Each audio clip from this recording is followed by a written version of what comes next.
think. It's not a tournament. It's what you don't see on TV. The cash is real. The stakes are high. They bet big. They win big. They lose big. High stakes live action poker. Live at the bike. Watch it live on the web or play it if you dare at the Bicycle Casino right here in Los Angeles. Hello, everyone, and welcome to Live at the Bike, brought to you by the Bicycle Casino in Los Angeles, California, the first and only webcast of real action cash game poker. And who said that the Live at the Bike commentators don't dress well? Yeah. I mean, we've got some snazzy clothes on today. Astonishingly good-looking guys, I must say. Yes, I must say myself, Yes. indeed. Tonight's game is going to be a $200 min and max buy-in with 3 and 5 blinds. It's a yellow chip game, which are $5 chips. It's a restricted buy-in game, so obviously the strategy is a little bit different than, say, an unrestricted buy-in game. Right, of course. But there is a lot more money than the normal, say, 200 times 9 players would be. Well, this game's been going on for like hours. Oh, yeah, all day. And hours and hours. So we had a pretty exciting night last night, and we're looking forward to another exciting night tonight. Yeah, less money, but still poker. Yeah, I got to tell you, right now on the table, because I can look here, that they're doing that promotional thing. That's why I haven't gone to the table yet. But if anyone wants to follow a thread, you can go to 2plus2.com, spelled out, click on World Poker Tour, or go to forums, click on World Poker Tour and other televised tournaments, the Live the Bike official thread for December 8th. And I got to tell you, go back and look at yesterday's thread, because Barry Woods wrote an explanation out, pretty well written, about how he made that call with the 7 of hearts against Avo. Right. So check it out. And it looks like we're going to get into the action. So let's get to it. Hey, first I actually want to say I want to appreciate everybody that came down and played me on the Bikes.com's free site, played against me and tried to knock me out, and obviously nobody could. But I really do appreciate you all showing up. I had a really good time. Ordered myself a pizza, had a 6-pack of beer, and had a lot of fun. Cool. And we'll definitely do it again. Alrighty. Well, we're going to go around and introduce the table right now. Let's do that. Seat 1, we've got James Ha. There he is. H.A. Yep. And seat 2, we've got Freddie Luna. Good old Freddie. Seat 3, we've got Kevin Yang. Hey, we hit a jackpot, right? Seat 4, we've got Lung Hao. Not really familiar with Lung's game. 2 players. Seat 5, we've got Sean Henning. Yeah, he did, yeah. And Sean's a little bit of a gambler. Seat 6, we've got Jay Johnson. And there he is, the myth, the legend. The Jay. Yep.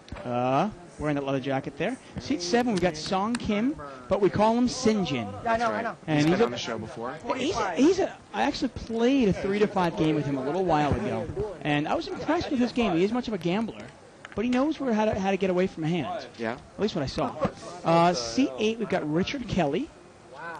No relation to David Kelly. And seat 9, we've got Corey Caffery. And there's Corey. Well, this is a bit of a smaller game than we normally have on the table, Dave. But it's we wanted to see some new players at the table, so that's why we put this $200 game down.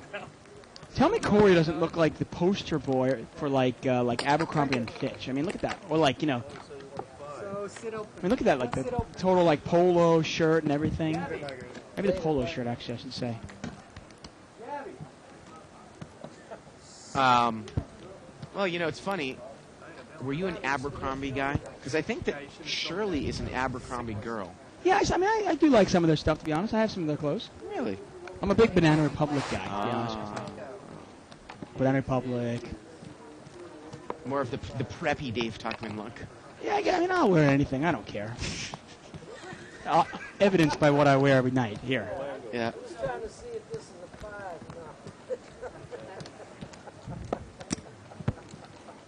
So the pot is limped around here. We're going to open up the night. Again, the blinds for this game are 3 and 5. The yellow chips are $5 chips.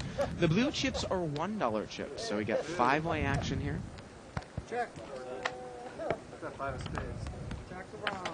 And this pot is going to be checked around here. The turn is a deuce. Wow, this guy looks really excited over there in seat 1. Nobody has a queen here. Nobody's got a queen, but nobody's got a few players with an ace. Yeah. And I guess it's James the best hand here with 2 pair. Looks like it with the deuce, huh? And he bet 15 and he got called on the button by Richard. Richard's got a flush draw, and the river here is a 7.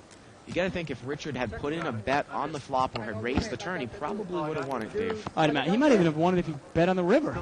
Right. You know, I mean, if he ever put some money in the pot, he probably would have won that yeah, pot. with a draw, sometimes we say betting and raising with your draws can show a lot of strength. And, hey, it's the power of the semi-bluff. Definitely.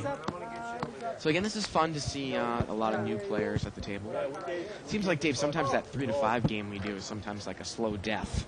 The same players in there all the time. Yeah, it's an interesting thing. And obviously, we're live. We're unedited, we're unscripted. We never know how the game is going to turn out. Right. And sometimes, the cards dictate and the players dictate, and the game's slower than others. Now, the button here, that's Corey. He's got pocket jacks, and he's going to raise it up here. There are a few limpers. He's going to raise it to 40. Wow, the blinds for this game are 3 and 5, so he's making it 8 times the big blind. Now, Lung's got Jack 9 of clubs over there. He does have a lot of chips for this game, probably 400, but he's not going to play. Now, oftentimes when somebody in the smaller games, I don't think St. John's even going to call this. No, I don't think so. And oftentimes when somebody raises that much in this kind of smaller game, it kind of screams middle pair like 9s, 10s, or jacks. I've seen guys all the time, the blinds are 3-5. I'm going to make it 75 to go. And you go, what do you have, 9s? It's kind of a hand where people are like, I don't want to see a flop. Yeah. You can't be scared to play those hands. Yeah. I understand. I know what you mean. The button here is in seat number 1. And small blind is over there. 5 players. 5-way action. $25 pot here. Queen 5-3. And it doesn't look like anybody hit any piece of this here, Dave. And Corey's going to bet here. He's going to bet $30. Ace 9 offsuit, ace high, and it looks like it is good here, and he's going to fold. Now, it was interesting. I know I spoke to you about it, about that interesting hand yesterday where Barry Woods actually threw away the hand because another player misrepresented their hand. Well, that started us on all kinds of discussion. Sure. Yeah. And obviously, I actually spoke to basically the head of rules here. Yeah. And the guy in charge of actually teaching our dealers the rules and how to deal. So I spoke to him about it, and I want to get to that a little later when we get a little lull in the action. Yeah. What he said about that entire hand. And well, and the other thing is, before you hop in and say that, because I know what you're going to say, I want to preface that by explaining and asking the viewers what the definition of is a retrievable hand is. Now, this pot is just around to the blinds, and it doesn't look like they're... Oh, excuse me, we do have an early position limper. Now, a guy limped in over there in seat 7, St. with ace-queen. And Kevin called in the small blind, and Lung is going to raise here out of the big blind with ace-queen offsuit. And St. John's going to call. So we got about an $80 pot here with the blinds going to the flop. Look at that, all hearts. Neither player has a heart. This is one of whoever shows a little strength is probably going to take this one down. Check here by, and it goes check here. Wow. Turns a king, and this, this board just getting worse and worse for these guys with offsuit ace queens, right? Yeah, I mean, this is... Let's see if St. John... No, he's going to check. And the river's a heart here, Dave. And it's probably going to go... Look at this. 25. And Lung is going to bet here, 25. He's going to bet, I want to say, maybe a third of the size of the pot here. I got to tell you, I like the bet here by Lung because he's looking at the thing going, wait a second, if St. John had a heart or any type of hand, he would have fired in the turn. I gave this guy 2 chances at the pot. St. John didn't take it. And Lung is going, you know what? You don't want the pot, I'll take it. And there it is. He's going to take it. And St. John really gave that pot away on the turn. Yep. the 6 of hearts? 6-3. Well, You had the 6-3? let's accurately, and this discussion is going to go on all night long, so let's accurately describe what happened last night. Yeah, that's obviously the first thing important. Basically, and I don't know I don't remember everything specific, but there were 3 people in the pot. Well, there were more than that on the flop. It was limped around pre-flop. The flop went checked around, okay? I believe Ed put in a tiny $200 bluff bet from up front with nothing. On the turn, right? Jay called in between. okay, with bottom pair. And Barry overcalled the second pair. The river went the same way.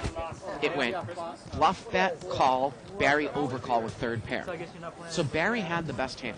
And I'll continue this discussion. Yeah, we got a small little $20 raise out of seat 8 with ace-9 of spades. And James called and then Jay called here. So the pot's $60. And look at that 2 pair there for Richard. Yeah, ace, deuce, 9. And let's see if Jay is going to get in trouble here. And look at this. Richard's going to bet here right away with top 2 pair. Not slow playing, Dave. James has got a little piece of this. We bet 45 into a $60 pot. Okay. Jay's got a lot of money here. I don't think Richard has that much, though. And Jay's going to make the check call here. So that means the pot is now 150. Here we go to the turn. Turns a third diamond. I got to tell you, it's getting worse and worse for Jay here. He doesn't have a diamond in his hands. And look at this. Maybe ace-9 is all in here, Dave. He might be all in because it went check, check on the turn. Oh, excuse me. He's got more chips there. Yeah, he's got a lot more. And it's a bet here by 50. So it went check, check on the turn. Boy, I got to tell you, Dave, sometimes when we talk about if you have a redraw when the third flush card comes on the turn and you don't want to get check raised big, maybe you can check behind the turn. But when you don't have that diamond, I would think I would definitely fire there again on the turn in position with ace-9, right? Yeah, I'm just not sure why exactly you would check the turn. Are you scared of getting check raised if the guy has a flush? Well, if the guy has a flush, he's got you beat anyway. Well, Jay's going to pay him off. And it was only a small bet on the end, $50 into a $150 pot there. Yeah. I mean, 1/3 the size of the pot, and he takes it down with ace-9. I mean, I got to tell you, when the guy calls me on the flop, and then shows no strength when another diamond comes out there, I got to put the guy on at least one ace. Absolutely. And you almost want him to pay off with ace-jack or ace-queen. Yeah, absolutely. I mean, that's the whole point. But again, sometimes we talk about when you don't have the diamond redraw or the flush redraw on the turn when it comes in that third suited card, you have to bet there. And then if you check raise, well, you can reevaluate. And if you do have the redraw, well, maybe you can check there because a diamond coming at the end isn't going to kill you because it will make your flush. I mean, just a counter argument there. I mean, sometimes you can check that. You're checking that turn in position to induce a bluff. But hey, if the fourth diamond comes out there, or fourth of any suit, obviously, and you lose the hand, you got nobody to blame but yourself. Right. Now we get a raise here. Seat number 2 is going to raise it to 25. Dave, look at that. Freddie, he's got queen 4 offsuit. Queen 4 offsuit. And to end that story about Ed and Barry and Jay, basically everyone called Ed. On the river. Ed said he had a pair of 10s, which was, I think, second pair, which he did not. He had nothing. He misread his hand. Right. So Barry folded third pair. And Jay won with bottom pair, king 4. Right. So in fact, Barry had a pair of 8s. Right. Ed had nothing. And Jay had a pair of 4s. Right. But when Ed announced his hand, Barry mistakenly just mucked his hand. He mucked his hand. And Jay was awarded the pot because his pair of 4s is obviously better than 10 high. So we'll continue on with this discussion here. Now, ace-9 called there long, and James called with 7-4 offsuit. So we got a $60 pot here. And remember, Freddie was the pre-flop raiser. I got to tell you, Dave, if he drives here forward, I can't see these guys making the call. Well, you know what? The flop actually comes king deuce 10 of clubs. Strange hand to raise with a queen 4 offsuit. Some people say they like to mix it up and go, well, I want to make sure nobody knows where I'm at. I'd sooner raise with 6-4 or 5-4 than queen 4. But he's going to take it down there. Yep. And there it is. Now, the issue is, and we had a lot of people that emailed us and posted up on the thread. Of course, you can email us also at liveatthebike.com. Can you imagine Barry when he went home and checked out the replay of our show? And obviously, our show is replayed now throughout the night and throughout the next day until our next show starts. This is, again, a very complex issue. We had some people email us that say if it was heads up, the hand, sometimes the pot would actually just be awarded to the player that mucked the hand because verbally the guy tricked him. Yep. But, okay. And then we had another guy that said, well, because it was three-handed, Barry's hand is declared retrievable if it can be retrieved out of the muck. If they know the 2 cards. Like if Barry says, hey, these are my 2 cards, Floorman comes over, tells him exactly what they are, and that's what it was. And again, we'll continue this after this hand. We got a raise here by seat 1 with ace-king to 25. And seat 7 is going to call here with pocket 8. Now, pocket 8s are tough to play out of position. Let's see what he does. Queen 3-6. Well, only one overcard. A lot of people might But it's lead kind of here. right. But it's kind of a dangerous. I mean, if it's an overcard and it's a 9, it's one thing. But if it's a queen, it's different. Well, now a 9 comes off on the turn, and now St. John's going to lead because James checked right behind him on the flop. Yeah. And you Again, know if what? you're going to play ace-king this way, Dave, I got to tell you, it's pretty passive, right? Well, to me, you know what? I don't mind. I don't like calling pocket 8s out of position oftentimes because, you don't really know where you're at. Yeah. If you check it and the guy bets, okay, well, was he raising with pocket 10s or pocket jacks, or was Yeah. he raising with ace-king? Yeah. But hey, if the guy's going to play it so passively and check it if he doesn't hit his hands, Right. well, then it's easy to play pocket 8s. There's really only upside there. If an ace or a king flop and he bets, you fold. Right. And if you get lucky and an ace and an 8 fall, well, then you're going to get paid off big. And I want to get this out. Get it out. I want to get this out. Go. Get it out. Regardless of what is retrievable, Dave. 25. Okay? Let's say we have a bunch of situations where there's a retrievable hand because of some sort of action, that this hand is retrievable in the muck. Now we get a raise here by C2 with King 10 offsuit. Yeah, he made it 25. And we're going to get a call by ace 6 of diamonds here on seat 8, so we're heads up. Richard's ahead here in seat 8, but he doesn't know it. And if he misses the flop, what does he do then? And sure enough, he missed the flop. Well, Freddie's got a gut shot there. Queen 9-5 rainbow. And Richard's going to check, and I assume... Wow. Wow. Check, check. Turn is an 8, and now Richard's got the nut flush draw, but Richard does not bet. Well, Freddie's got a straight. Well, no, Oh, no, he he's- doesn't. I'm sorry. I Still, thought the he jack still has there. the gut shot there. I apologize. Yeah, and now he's going to bet. He's going to bet 35. And boy, just from the couple hands we've seen Richard play, he's played it real passively. Now, the interesting thing is, even if Richard misses here, Freddie might miss, and if Freddie checks right behind him, Richard's going to win with ace high. Yeah. Let's see how this plays out. The river's the jack, there's the straight. But look at this, Richard's going to bet. Well, he's going to represent. He's going to try to represent and bluff. But Freddie's got the absolute nuts here, right, Dave? There's no Yeah. flush out there. And this is one of those times where if I'm deep, I actually move in a significantly over bet here and hope the other guy has a 10. Yeah. You know what I mean? You're hoping the guy has a 10. And that's what he's done. He's moved all in here, Yeah. Dave. And Richard obviously can't call his ace high. No, I agree with you because you're obviously beating, someone's weak 10. Or Yeah, a well, pair you in have the 10. absolute nuts here, and there's a good chance that the other guy's got a pretty good hand. Right. So Freddie moved all in here, and I don't know what. I think Richard's just Hollywooding it out. So anyways, I'm going to continue trying to get this out. Let's say that there are X amount of situations where a hand is retrievable. Right, and that's in the end, that's what the debate And is this about. is what the What issue is, hands because I are know you're going retrievable. to tell us exactly. But let's say that there are X amount of hands that are retrievable from the muck because of whatever action has happened. Dealer mistake, player error, whatever. Right. But let's say the hand is not retrievable because physically Barry put it into the muck, meaning it's all got mixed up. It's literally mixed But if up. it was on top of the muck, it would be retrievable. Does having live at the bike cameras and knowing that we have a record of the hand make it retrievable? Because Barry, in essence, was just penalized because the cards got mixed up. Right. Not because it touched the muck. That's not the issue. The hand's retrievable. Right. It's because it went in the muck in the middle, so they couldn't retrieve it. Do our cameras mean that we can say this is retrievable because we can see the hand? Right. And obviously there are no rule books that account for that because this is the first time it's ever been done. Right, and obviously we need to address that Yeah. and set a precedent for it. Five-way action here. 10-9-6 here with a couple of Well, hearts. top pair for seat 1. That's James there. James Ha. And he checked it from up front here. It was limped around King 10. And Freddie's going to bet here with King 9. Well, why not? He's in really bad shape though, huh? Now St. John's got a straight draw and second pair, and he's going to call in the middle. And let's see what Freddie's going to do here. Going to make a check raise, overcall. A flop like that, I mean, you really want to put a nice raise in here. Yeah, I'm good. He's going to He's raise. going to check raise it up. Two to- hearts out there. 40 It's kind of a coordinated board. You don't want to give out free cards if you think your hand is the best. Yeah, he's going to make it 40 more here. And that really should give Freddie the clue to get out because he's got second pair with no draw. Right. Now St. John there has got second pair, but at least he has some sort of draw, albeit not a very good draw. Yeah. I mean, to me, when you're check raising two players there, it screams at least I have a 10, Yeah. and I might have 10-9.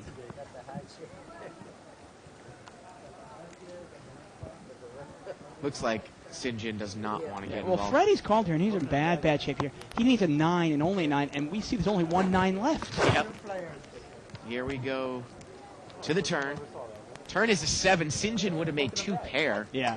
Now let's see how James is going to play it. Obviously, anyone with an 8 would have a straight here. I got to tell you, I like St. John's fold, though. He doesn't even know if the guy, I mean, Yeah. James could have had 7-8. And James checks. Wow. And Freddie's going to bet here.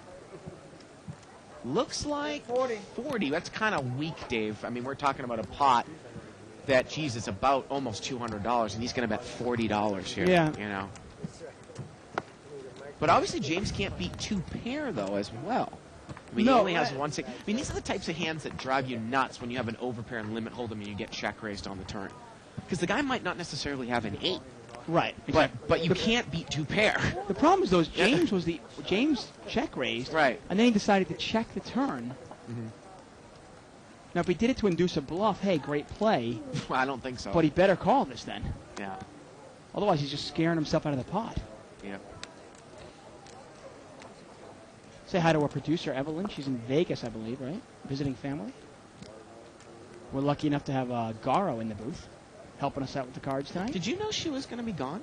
I did not. That's why I dressed up. I know. Neither did I. I mean, you'd think If I that she did- would have told us. If I did, Our producer. If I didn't know she was going to be here, I'd be in a T-shirt and jeans. And James is going to call here, Dave. We got about a $275 pot going to the river. And the river's a deuce. It's a harmless blank. Well, it doesn't change anything. And I got to tell you, if you And look at this note. Freddie's gonna move James all in. Yeah. And I mean, and now the pot. And let's see here. The pot now, I want to say, is probably about $375, $370, about, maybe 90 to call or so. see, this is one of those things that drive me crazy. If you made the tough call on the turn, and I don't think it was that tough a call, but if you made the tough call on the turn, what the heck do diamonds do? How did that change anything? No, I agree with you. I mean, come on. And I got to tell you, I mean, the bet by Freddie doesn't really make much sense to me either, because if the guy called me on the turn, well, he's going to call in the river too, I would And imagine. look at this. He folds it, Dave. Oh, unbelievable. He I mean, folds it. That just didn't make any sense. that makes me sick. I got to take a break and go throw off. I mean, that was just ridiculous. That is awful poker. I'm sorry. I mean, not to get on him personally, but the play No, was it's not awful. a personal thing, but the play was awful. That's just disgusting. Absolutely. But to continue on with what we were talking about, because you called me last night at home. Oh, So let's say we have that issue of can we use the cameras to talk about what's retrievable hands. got a new player there in Look at seat that. 5. That's Allen. Alan. Dave, tell us what is a retrievable hand, because you went and asked our dealer trainer. What's According to retrievable? the Bicycle Casino rules, Yeah. which also go by the Poker Association rules. I guess it's a Poker Association rules, whatever they are. According to our rules, the only time a hand is retrievable is when it is a dealer mistake. That is it. Yeah. Now, obviously, the floorman can make decisions in the best interest of poker.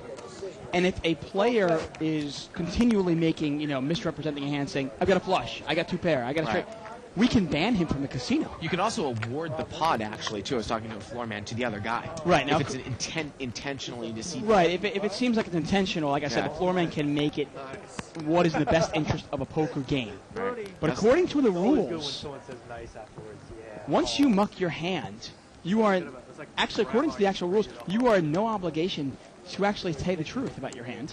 Yeah. And the other player has to actually show the winning hand.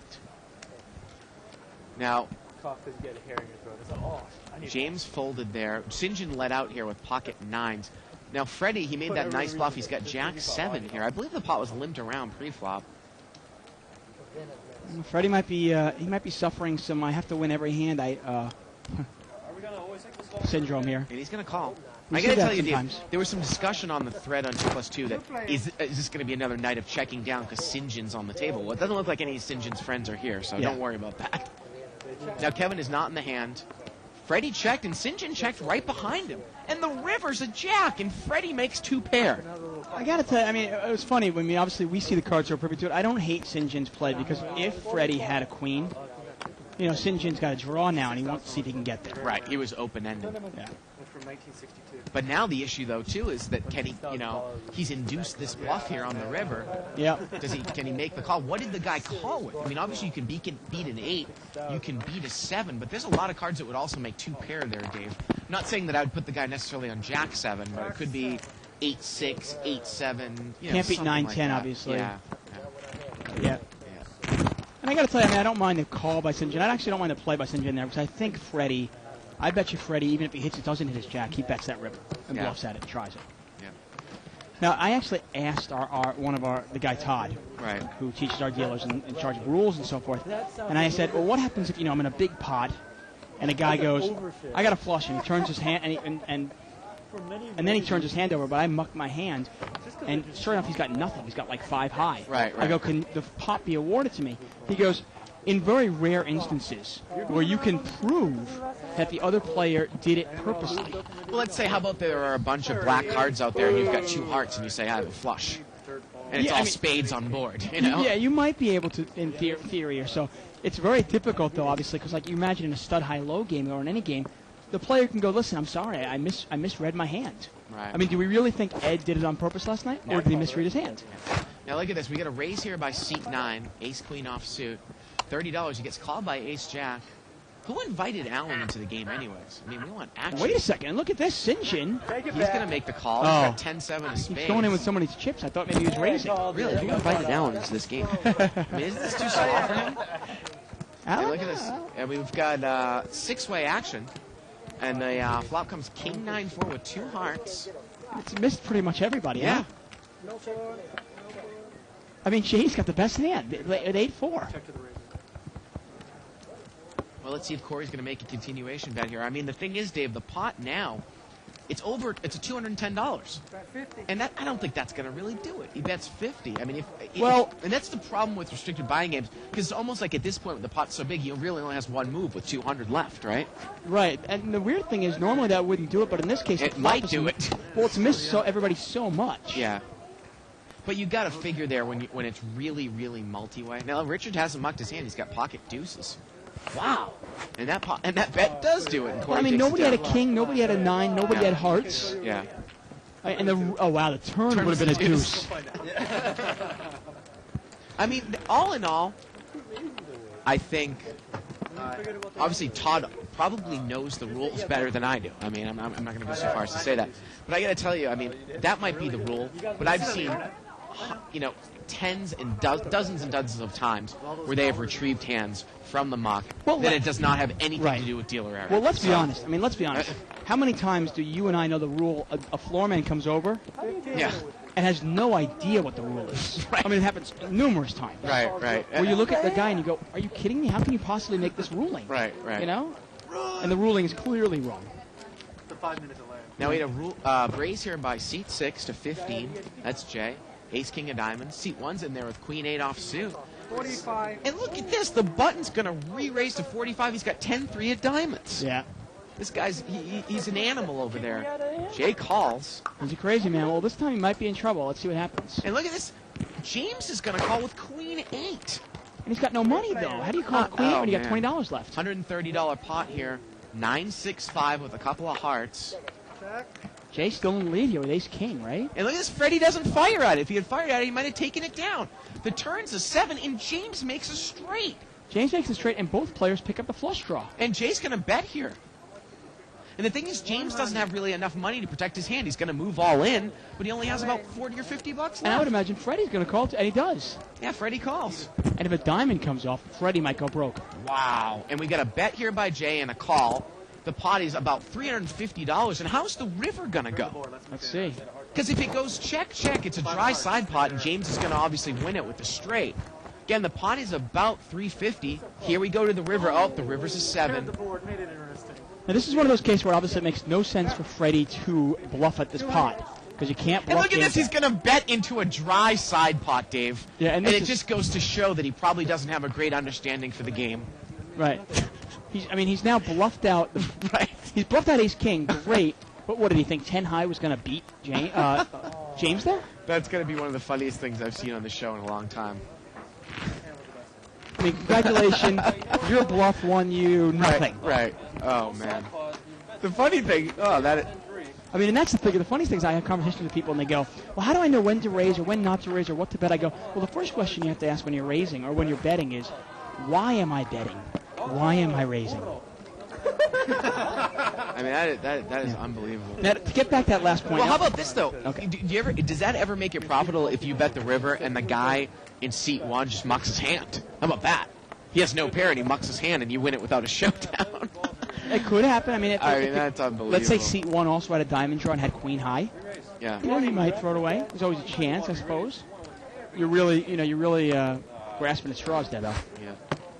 So we got a raise here by seat 1. He just won the hand. Pocket 10s. Raises it up to 20. St. John's going to call. 9-10 offsuit. I guess Richard's going to be in there, too. King 5 of hearts.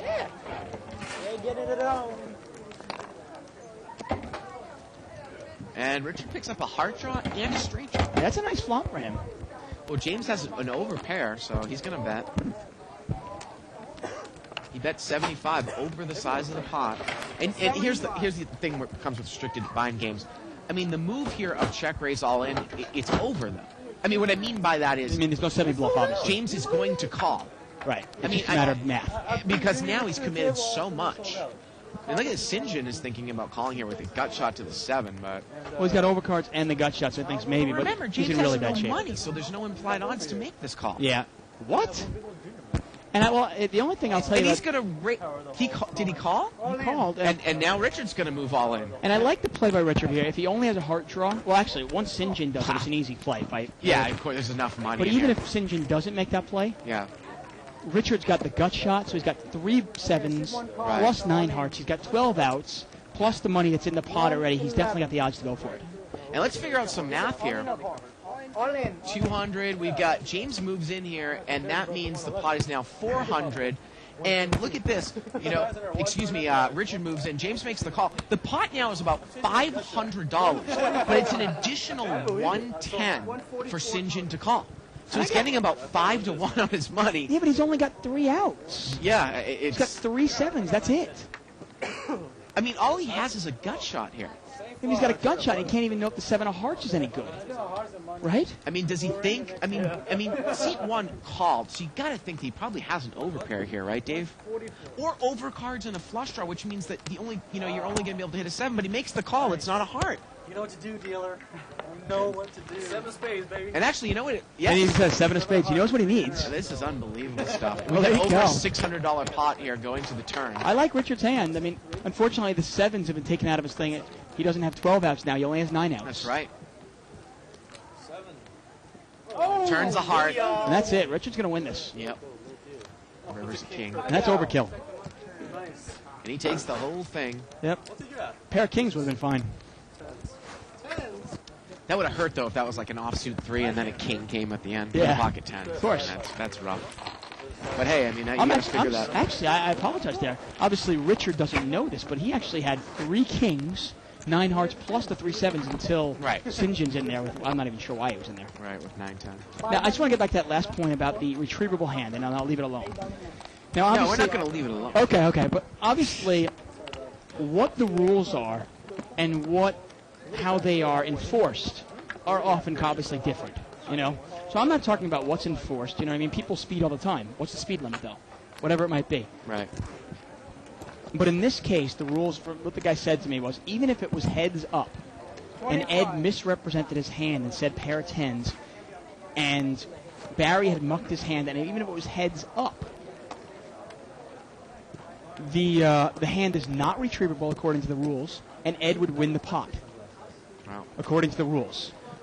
Now, seat 1 open for 25 here with ace-jack suited. Seat 4 called. We can't see his hand, and we need to see his hands. Well, Jack-Queen there for seat 7. And that's St. John. And look at that. Seat 4's got the same hand. He's got ace-jack. So he makes the call. St. lot of John Broadway makes the out call with queen-jack. So we got a $75 pot here, three-way action. Like you said, a lot of Broadway out there. 3 of the jacks are out, 2 of the aces. Well, there's an ace. Yeah. See how this one plays out. And look at this. St. John's open-ended. Yeah. Also, there's the Queen of Diamonds, which is always a nice backdoor thing to have. James bet 40 into a $75 pot here, Dave. Kind of weak. Oh, and he's all in here. And does Lung want to protect the hand? Does he want to raise St. John? James is all in for 40. And what is Lung going to do here with top pair? It is a pretty coordinated board. Yep. Now, if he were to raise and get rid of St. John, He just calls. He just calls. well, this is an easy call for St. John now. sometimes I don't like to go for a straight when there's a two flush on the board. Right. But if I have one of that flush, it makes me a little bit more apt to go for it. And he makes the call. Tilt. And I got to tell you, if Lung thinks that he's just going to check it down here on the side because he's not comfortable with his hand, he's making a big mistake. And there's the 8 anyways. It doesn't matter. St. John's made the straight. And St. John's actually... And he's going to bet. And he's got the queen of diamonds, so if another diamond comes off, he's still good. He's got the 8 of diamonds. 8 of diamonds comes on the turn. Now, you wonder if the jack of diamonds makes Lung call, though. Well, he's open-ended with top pair and the jack of diamonds now. Yeah. I mean, his hand isn't necessarily weak right now either, but St. John's led in here on the turn. And again, I don't know why Lung just called the flop. I mean, wouldn't you have raised there with an ace? I think you need to with a 9-10 out there. And he's going to make the call. He's going to make the call here. And St. John, he's pretty much, he has the nuts and the river's the 7. And look at this. St. John really needs to make a huge move now. Well, he should move all in. He's got the higher nut. Oh, he's only going to bet 100. Well, there are 3 diamonds out there, and you wonder if the guy's even going to pay. I think he's going to pay him off 100, but he has a straight, but there's a diamond out there. So he bets 100 here. It almost would have been better if it was the 8 of clubs and the 7 of spades. Right. Because you can see Lung there, he still thinks, oh, this guy's got diamonds. This guy's got diamonds. Well, why did he call the turn there? I mean, if he made the straight here on the river, why did he call the turn? Just because of the jack of diamonds? He might have, yeah. I mean, with the ace of diamonds out there, maybe he thinks, okay, I got other outs. Sometimes people say they call once to see what the other guy will do again. Maybe he won't fire again. And James is probably hoping, that it's going to be a chop over there in seat 4 and seat 1 as well. Yeah. It's a $100 bet here by St. John. Saving Private Ryan. And the pot is about, I want to say 450, 100 to call. Wow, and he lays it down, Dave. Wow, that's a heck of a laydown. He's going to lay it down. Wait a minute, no, the cards are still up. I do not think he has called yet. And look at this, he says, I got one. And now the guy folds. St. John shows him one card and the guy folds. Wait a minute, excuse me. St. John has showed him an offsuit jack. And seat 4 has opened his hand. I think. Yeah. And he's asked for time. I don't know if we can get that. Yeah, he's asked for time. Yeah, he has not folded. His hand is open. I like to do this play once in a while, too. You can't do it in a tournament, but in a cash game, you can do it where you open your hand and get the reaction of the other players. But what a great move by St. John to show the jack of clubs in his hand. Meaning he doesn't have a flush, right? Yeah, to me, it's an easy fold now, though. No, is he going to raise? He raises, Dave. What? He's going to raise and St. John's going to move all in. He doesn't buy the flush. Yeah, anytime you guys want me to put a clock in. This is unbelievable. And the guy, has he made the call yet? He moved all in, Dave. Wait a second. Lung showed his hand and then raised? Right. Oh, no, he just showed the jack. He just showed the jack. He showed the jack of diamonds. The jack of diamonds. St. John showed the jack of clubs. Yeah. And Lung tried to represent here and moved all in. I thought Lung showed both hands. You know what he did, actually? And I don't mind Lung's play, but the problem was he actually tried to say, okay, St. John's got a jack also. I'm not risking anything. It's probably going to be a chop pot. Wow. So let me see if I can push him off the pot. And that's like an $800 or $900 river there. What a hand there at the end. Yeah, wow. Yeah. Unbelievable. So again, the guy opened his hand, and like I said, St. John, you say it's an easy fold if a guy shows me an offsuit jack in that spot. Because it depends on the pot size, obviously. Yeah. But if he's showing me an offsuit jack, I'm looking at it going, I'm so sorry, there's no way I'm raising. Yeah. There's no way I'm raising. The button now moves over to seat 7.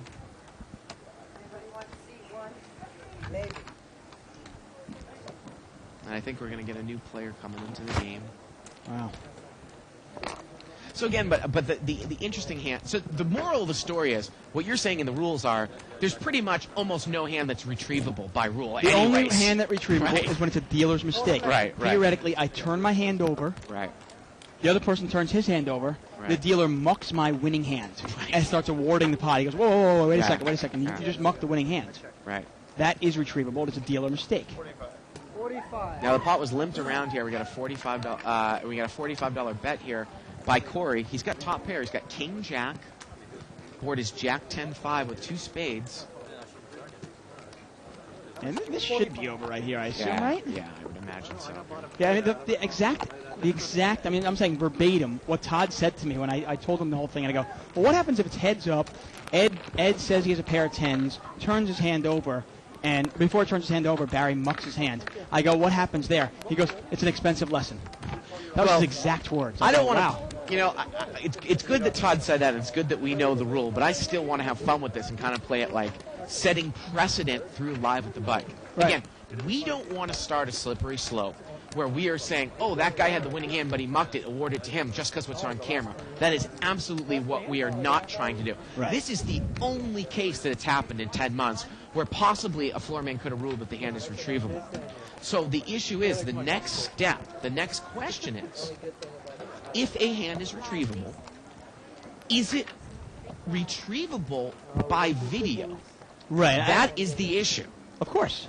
That is the issue, because we can see the cards. And I got to tell you, Dave, you know, you told me before, and you're 100% correct, they've made decisions based on security video about motions of betting, moving chips forward and stuff like that. So if we've got video of the hand, does that mean that it's retrievable? Well, it's interesting. We have had instances where, and I think you and I were in the booth, or maybe it was me and Shirley, where, well, let me get to this in a second, actually, that's this hand. We've got a little action King here. Suited here, seat 3. Seat 8's going to call with pocket 5s. It was a $30 raise by Kevin, and Richard called. Well, there's the ace. And look at this. Kevin's going to check the ace-king, Dave. And Richard doesn't fall for it. He takes the card and checks right behind him. 5 comes off, here's in trouble. Turns a jack. And now Kevin's going to bet. He bets 60. Now, Kevin was the pre-flop raiser, right? He was. Okay. Hey, to be honest with you, 9 times out of 10, I just don't buy it. When the pre-flop raiser doesn't bet when an ace is out there on the flop, it's Kind of just smells like, what? really fishy. I mean, especially if you've got a marginal hand like pocket 5s, where even if the guy is weak and he's checking like pocket kings, you're still not in the lead. No, right. You know what I mean? I'll put it- if he doesn't have an ace there, Yeah. you know, I guess there's a chance he has king, queen. Right, But he's probably right. got pocket 9s or pocket 10s, and you're Right, still behind. right. You're 100%. Right. Now, back to that thing. I was going to say, we actually have had an instance where the dealer made a mistake and tried to award the pot to the losing hand. And we actually stepped in there, and I think we told Don, and we said, no, the dealer made a mistake. Seat 8, or whatever the seat was, had the winning hand. Did we? Yeah, I there don't was remember one- that. It might have been me and Shirley. Yeah. And that was clearly a time where the dealer made a mistake. Both hands were shown. Yeah. And we stepped in there and did something. And that's obviously the only precedent I've seen we've set. Right. But it was clear that it was a dealer's mistake. Because it gets really foggy. Now, once again, Todd said if somebody is misrepresenting their hand and misspeaking their hand at the end numerous times, they can ban him. But if it only happens once or twice, you know, how do you say if the guy made a mistake, an honest mistake, or how do you say if if he meant it? Looks like we had a raise here out of the big blind. That's Freddie over there. Crazy Freddie's got king, queen off suit. Crazy Freddie. And the reason why I've tagged him that name is because he's playing a lot of different hands. Yeah, I like that. Crazy Freddie Luna. Crazy Freddie. So he's got king, queen, 10-6-4, all rags. Let's see how he comes out and plays it. He checks. Kevin checks. He likes to raise pre-flop and then just kind of let it go, right? Well, Jay's going to bet here with the 8-6. He bets 30. They make it hard to remove. That's the first thing. And what is Freddie going to do? Is he just going to spike with overcards here? Well, he's one of those guys, I tell you, he likes every hand that he plays, he wants to No, win. he's not going to get in there. There is And- no such But he lets it thing go. Jay takes as a it safe down. cigarette, including So, and again, and my issue though, Dave, is it almost makes it a moot point according to Todd because there's so few hands that are retrievable. But if a hand is retrievable, these terms also you know, indication of do you want to penalize the guy because the hand is actually physically unretrievable if we have it on video? You see what I'm saying? No, It's like if it's on top of the muck, it's good because we can get it. But Right. if it's in the middle, we obviously can't. Well, but if we have it on video, so is it retrievable? That's the issue. You know what I mean? To me, I mean, obviously we need the higher-ups to Right. authorize this, but to me, I think it is. I do too. I got to agree It's with such a rare time where it's retrievable. I'm talking Right. about, like, the hand has to be actually shown you. Right. to the table, Right. turned over, and the dealer mucks the wrong hand. I mean, that's when it's retrievable. Well, you're talking about in our case of the rules, but I'm talking about just setting a precedent in general. If something else, if there was ever a chance where something else where the floor man, you know, ruled that the hand was retrievable, Yeah. not in the case of dealer error. But apparently, I guess that doesn't happen here, but according Yeah. to the rule book. But You know. Not assume smoke. Now we got a raise here by seat 9 with queen 10 offsuit. I mean, I guess in the end, all you can say is, wow, that kind of sucks for Barry, but, you know, you learn. You live and learn. Now we get a re-raise here by pocket jacks. Freddie in seat 2. He's going to make it 75. And we had a late position raise there. Now Jay's got ace 10. He's going to fold. And you don't think that Corey's going to play queen 10 for a re-raise here, do you? He's No, in I can't position. imagine that. It's 50 more to him. He's still in the hand. He's got queen 10 offsuit, No, he throws it away. and he's going to fold. Freddie takes down.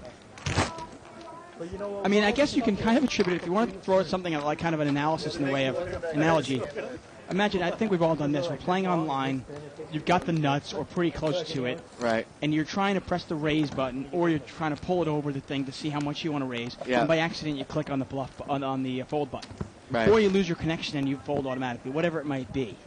And I guess it's just, you know, it kind of sucks. There's nothing you can do about it. And just don't do it again. I believe I'm going to get raised. And hopefully all our viewers, and obviously Barry, have learned Definitely getting raised now. never, ever muck your hand. I mean, I've actually got to the point where I don't muck my hand until a dealer is pushing me the chips. Oh, I got to tell you a story about this here real quick after this. We got a $35 raise here Ooh, big hand here.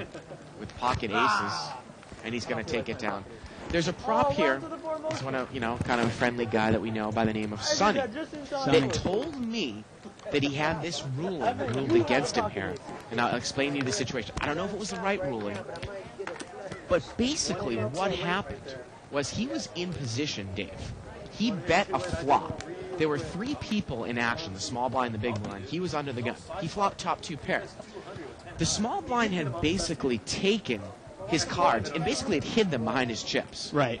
He checked, the big blind checked, Sonny bet. You got that side The pot. guy Side in the pot. big blind folded out of turn, and the pot was pushed to Sonny by the dealer. Sonny then released his hand under the gun, and then the small blind says, oh, wait a minute, I call. And the pot was actually awarded to the guy in the small blind, which I got to say, I got to be honest with you, I just can't imagine how that is possibly ruled that in that manner. Especially because it's almost the small blind's responsibility to speak up and say, hey, wait a minute, you're playing on a turn. I still have a pot, especially when the pot's getting pushed to Sonny, right? Without a doubt. Well, I can't agree with you more. I mean, I remember Sonny telling me the same Yeah. thing, and I couldn't agree with you more. 3-way action here. Pot was limped around. Best hand is actually Jack 3 here from Jay. He's right? bets 5. Richard's going to call. He's got a wheel draw, or a straight draw to the gut shot to the 5. And this is one of those times where Kevin, I'm not sure if Kevin wants to call. Sometimes you call the overcards in a no-limit game and you get yourself in trouble. He did call, though. If a Jack were to come off, his hand's no good. Right. And it gets checked around here, and the river's an 8, and Jack 3 is good. Let's see if anybody fires at it, though. Nope. No. Yeah, again, I mean, especially if you're going to chase with your hands with an overcard with an ace in it, that's even more dangerous. Oh, definitely. People like to play ace 4, ace 6 sometimes. You know, you stay in there with ace king, then you hit your ace, and you still don't know where you're at. Yeah. Yeah, I remember that ruling, actually. Sonny told me, and to me it was just an obvious, I'm going, wait a second. At some point, if you have a hand, you do have a responsibility to speak up and say something. Right. And if you wait until the other player actually mucks his hand to say something, well, in that case, hey, How many people are online right now? tough crap. That's just way too low. Now, Alan is on the button here in seat 5. Now, it has happened. I actually have seen times where people muck their hand too early, and somebody still has a hand. And in that case, hey, that's their tough luck. Ace-8 of spades is going to raise. And we got a couple callers here. 7-6 suited and queen-jack offsuit. And Jay is going to call with ace-jack. We've got an $80 pot, and sometimes we say we almost would rather call a raise with 7-6 suited than ace-jack offsuit, right? Definitely. Here we go to the flop. Although ace-jack is the best hand. Now, king 9-10. Wow, nice flop for long, huh? Yeah, he's flopped the nut straight. Seat 4. Now let's see if he's going to put a bet in. He is last to act, and he does. He bets 25 into an $80 pot. And Jay is going to call with ace-jack. Now, if Jay hits a queen, he has a higher straight. He's got a gut shot to the nuts. And this is actually the type of hand where you almost... Well, the thing is here, the lung doesn't have any chips, Jay. You know, if lung was really deep... Well, the other thing, there's 2 clubs up there, too, so I don't know how Jay might know if a queen comes.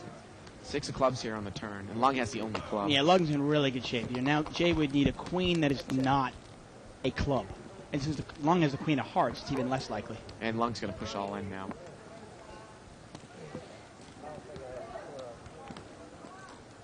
But I mean, say that. Now, this is one of those times with the jack of clubs, you might even give the guy a free card. See if Well- you can get something there.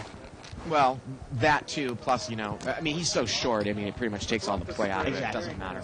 But those are the types of hands there, like on that flop. If you think the guy's got a big hand, if he's got something like a set, or say he flopped the nut straight and it was a rainbow board, and you were both really deep, and you actually knew he had a straight, if he made a small bet, you'd want to call. Because if you hit the queen, you might win his whole stack. Oh, This definitely. game is a game Right, with implied right. odds, Now, you got to be really careful. In that case, it's kind of interesting because obviously the queen of clubs was no good. The queen Right. of hearts was in his hands. Right. So you're pretty much drawing to two queens. Right. Very, very wrong. Limp here. But you said it right. I mean, this game is all about implied odds. Limit Hold'em is much less about implied odds. Right. Monster Wayne Towers. To me, Limit Hold'em was a much more of a pre-flop game as opposed to no limit. We got 10 high here, 10-6-5 rainbow board. Yep. I'll check too. Nobody's got a 10. Seat 3 there, Kevin's got a pair of 5s. And but Jay's got a 6, so he's got the best hand right now, 6-4. And he's going to bet $10 here. Well, he's on the button. And Sinjin is going to raise it up with Queen 10. He actually has the best I hand. did not see the 10 there. Going to make it 45 to go. I actually thought Sinjin was on a bluff there, but I would have liked the bluff of that little weak $10 bet. Why not? Sometimes we always talk about this game being educational as well as entertaining, Dave, that if you have a hand something like, say, akin to King 10, Ace 10, I guess maybe as weak as Queen 10, or say you flop the bottom two pair on an extremely connected board, and you've got an aggressive player in late position that you think is going to bet, it actually might be better to check raise, because if you just come out and bet, you really might not be able to bet enough from out front to really outprice people, and you really don't know where you're going to be at against multi-way action coming Right. to the turn. If the pot's $40, you throw Right. a nice $40 bet in there and you get called in two spots, then Yeah. you don't. What do you do then? Right. You could be in a tough spot. Definitely a check raise The joys of this game. is sometimes obviously a great play. Right. Now we got pocket jacks and pocket queens and ace queen in this hand. Freddie's got ace 4 suited. He's going to limp in there in seat 2. And Kevin is going to raise with pocket jacks. He's going to make it 35. And let's see what Alan does with queens. We've got a caller in between with ace queen. And Alan's short. He's just going to push the rest in here, Dave, it looks like. Yeah. And I imagine jacks are going to call this, don't you think? Well, let's see how much more it is. Looks like it's about 120. Well, we're going to see how loose Freddie is over there in C2. He's got ace rag suited. Can't think he's going to call here for 145, right? 149. I'll tell you one thing, if Freddie calls, Kevin can throw away his jacks. 149, only 129. Well, I mean, Freddie, by calling, it's almost like he was planning on pulling a limp re-race, right? From up front, I I mean. guess so. Oh, he folds. Let's see what Kevin does now. And remember, Lung called in between. Yeah, I mean, I wouldn't. It's not a bad lay down here at all. I mean, at best you're 50-50 here, Like right? you said, you guys sometimes get away from jacks in a cash game. Sometimes even queens or kings, right? Definitely. If you're deep enough. Now, Lung, I mean, I mean, at this point, this is pretty much going to put him all in. How could he possibly call here with ace queen offsuit? Overcall the initial raiser and a re-raiser all in that was next to act. I mean, if he knows where he's at, it's not as bad a call as it looks. Yeah. But there's a very good chance that one of these players has ace king and one of them has pocket queens, and then where are you at? I mean, there's just I can't imagine how you can make this overcall with ace queen. You said you think you'll beat. And if you don't have Now, once in a while, if you have ace queen suited and the pot is so big, the odds are there to make the call. But yeah, he's got to lay this down, I believe. Shows an ace. And Alan's in great shape here. Now, the only thing is, Alan, one of his queens is gone, Right. but I don't think that's going to make much of a difference. No, doesn't look like it. 6-3-5, and Alan even has the spade. There's no flush possibility here for Kevin to redraw into a win here. Turns an ace, and everyone gives a sigh because Lung won. Look at that, the river's a king. Hey, I like this. I like this. That's all I care There it about. is. I told you. Now we have a post here on 2+2 Dave by Scrapper Dog. Again, if you want to follow a live thread, About that either. I know you you can go to 2plus2.com, click on forums, World Poker Tour, and other televised tournaments. The official Live at the Bike thread for December 8th. He says, bottom line is Ed should have offered Barry the pot no matter what the rule. If Ed's not allowed to give Barry the pot, he should have made up for it after the game. But the issue was that there was a third player in the game, and it was Jay. And if people were watching last night, Barry had been berating Jay the hand before, calling him a douchebag, the worst player in the world, quote unquote. Yeah, I gotta tell So you. there's no way that Jay's going to give him I money. gotta tell you, if I'm Jay, I'm not giving him the money anyway. Right. Sorry, I don't know what you have. Yeah. You know? I didn't see your hand. Well, what if someone like us were to come out and tell you what the hand was? I'm sorry. I'm still not gonna. You know what I mean? If I'm Ed, if I'm the one who made the mistake, Right. and the guy mucked his hands, okay, then it's a different story. As a gentleman, yeah, I might give him the pot. I might even split the pot with him. We'll do Right. something. Right. And that's happened. If I'm the one that makes the mistake. Yeah. But if you make the mistake and the other guy folds and he gives me the pot, hey, 7, 9, 10 here. that's poker. Rainbow. And we got a $60 bet here by Seat 9. He's got King 10. Yeah, Richard's got an open-ended straight draw here. I'm done. There we go. Now I can't play. There was any money in the pot. Yeah, he's got the 8 there. But no one's going to call. 7-10 too? I need 7-5? five. Oh, 8-5? Okay. That's Yeah, he's got the bottom end of it. I I mean, just wanted to play my rush. are you going to really get, are there any implied odds there if you hit it one-liner there? Last time I said that, my team got crashed. Once again, we are live at the Bike, folks. I'm David Tuckman here with Bart Hansen. We're playing No Limit Hold'em. Blinds are 3 and 5. It's a $200 restricted game, but there's a lot more money than that on the table. What was the bet? What? The button's moved over here to Seat 9. That's Corey. There's no money. You know, it's interesting you were talking about Abercrombie and Finch earlier, Dave. Were you a big mall rat when you were a kid? Did they have malls in upstate New York? I know they had one of the biggest malls in No, of Syracuse, the course. Carousel. Yeah. Carousel. I mean, I know more than the average kid, I don't think. Yeah. Get this man a Viagra. Because isn't usually Abercrombie in malls? Yeah, pretty much. We got a raise here. It's raised there by Freddie. I think out of the blind again. He's got King Queen again. One more. Oh, it's right over the threshold. Loose call. And look at this. Jay says a horrible call. Allen calls, and that is pretty bad for Jay there. 8-6 offsuit. Yeah, I'm not sure what you're trying to hit there, except maybe like 2 sixes. And we've got three-way action. About a $60 pot. 10, deuce, 6 on the flop. Allen's still in the lead here. Not a bad flop for Allen, I got to tell you. And Freddie checks it. Let's see if Allen's going to bet. I don't know what to do. I'll check it. Wow, he's going to check. Could check it And- one more and time, maybe- see if another safe card Does comes. Jay think he's good here with Ace-6, though? Well, he's betted a couple times when he's had like bottom pair or second pair in position, so let's see if he does it again. I'm ahead now, but you guys might catch up. And he's going to bet. He bets 40. And look at Freddie. He's going to make a check raise, and that's going to protect Jay's hand, I think. Yeah, well, this actually might win the pot. Who knows? Yeah, Allen folds. Freddie makes it 100. And again, you wonder how privy some of these players are to the way that Freddie's been playing. I think he showed down the 10-3 before Dave earlier Did he? on. Okay. Yeah. I mean, that's got to make you think sometimes. A little bit. It's tough, Yeah. though. Obviously, they don't see as much as we do. And Jay's in pretty good shape here.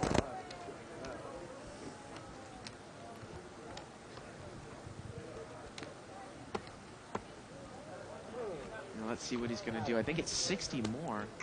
I mean, Jay does have the ace of spades. Boy, Jay's got a lot of money, doesn't he? Or, oh, excuse me, that's St. John over there. Yeah, he's got about 1,000. Jay does have close to about 400, though. Well, actually, closer to 300. And how much does Freddie have over there? Oh, Well, he's Freddie's got got a a lot. lot, yeah.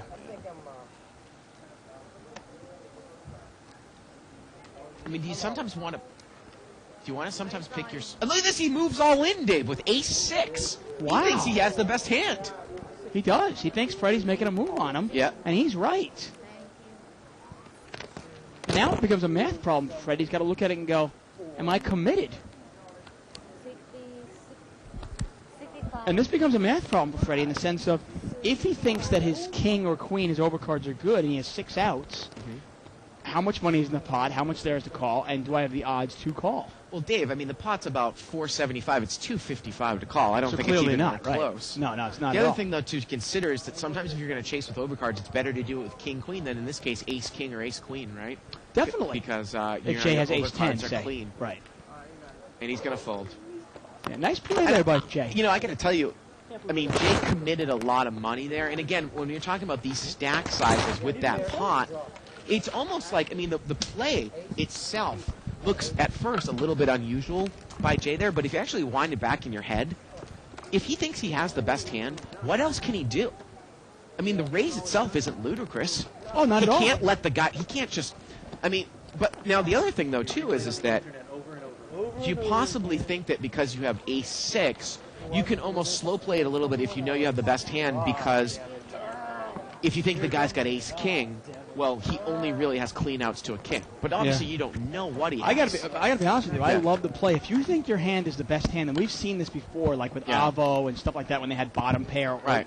second pair, mediocre holding. I like pushing the envelope there. The pot is pretty big already. If this guy wants to draw at it, I'm going to let him go for it. Yeah. Because think about it, even though I had the ace of spades, there are 2 spades out there. Yeah. I'm also vulnerable to any. I mean, I don't know what this guy has. A jack falls, queen falls, a king falls. I don't know. Now look at this. Freddie has a real hand. He raised it to 20 here with pocket queens. Interesting to note that his raise with the premium hand is smaller than it is with just 2 overs or 2 high cards. Flop comes out 10-9-5. We got 4-way action. No, this will be interesting here. Seat 3. That's Kevin's Kevin. got He's top got pair. top pair. See if he gets himself in trouble here. It's an $80 pot. 15s. And Freddie's only going to bet 50. Hey, Corey's got a gut shot. I got to tell you, I mean, the way that Freddie has been playing, I mean, if Kevin were to move all in here, there's no way Freddie's going to lay it down. I mean, Right. and I got to be honest with you, if I'm Kevin, I might put a raise in here. And I think he is, yeah. Yeah, he made it 100. And you can't blame Kevin here. And again, it's the nature of the cash game, Dave, that they're pretty much deep. So Freddie can, in essence, just move all in here, and Kevin has to call now with the top pair. Definitely. I don't think there's enough money to get away from it. Yeah. 50 more. It's only 50 more. I don't think that Freddie should get cute here. I think he should just put them all in. Why And he not? does. And I think that Kevin has to call now. Well, let's see. Because he what only pot has is. about $75 more. Oh, well, then it's clearly an easy call. I mean, the pot is like 325. So he's getting, maybe 4-1 with 2 cards to come. And he's not even sure his hand might be the best hand. I mean, Freddie could have clubs. Yeah. And he did make the call. The turn's a jack. It gives Kevin more outs here, but Freddie's got the queen of clubs. And the river is a 4. No good there. Freddie's going to win it, huh? And that's one of the reasons, that's the one benefit. If you're kind of a crazy, wild player, if that's your style of play, you do get paid off more. Most players might not commit all their chips with just a top 10-8, pair. you know, 10-8 top yeah. pair with an 8 kicker Right. against a tight player. Somebody that has a tighter image. But when you're a player like Freddie or a player like Corporation Mike, Right. that's the reason they get the action. Absolutely. So when they are picking up hands, they get paid off. And it makes it difficult to play against them. Oh, definitely. You Dave- never know what they have. Dave, I got to tell you, I'm looking forward to an AFC East rivalry game this Sunday, a powerhouse game. New England at Buffalo. It's hardly a powerhouse 1 game, but p.m. yeah. Eastern time. The first and second place teams battling it out. The first and second. What is Buffalo like? 4 and 8, 4 and 7, I think. 4 and 7, something like that. I was gonna say. New England, I think, is 6 and 5. Yeah. Yeah. And actually, no, excuse me. New England's 7 and 5, and I And think Buffalo's Buffalo 4 and is 8. 4 and 8. And I think actually Miami's in second place now. Look at this, Freddie's got pocket queens again, Wow.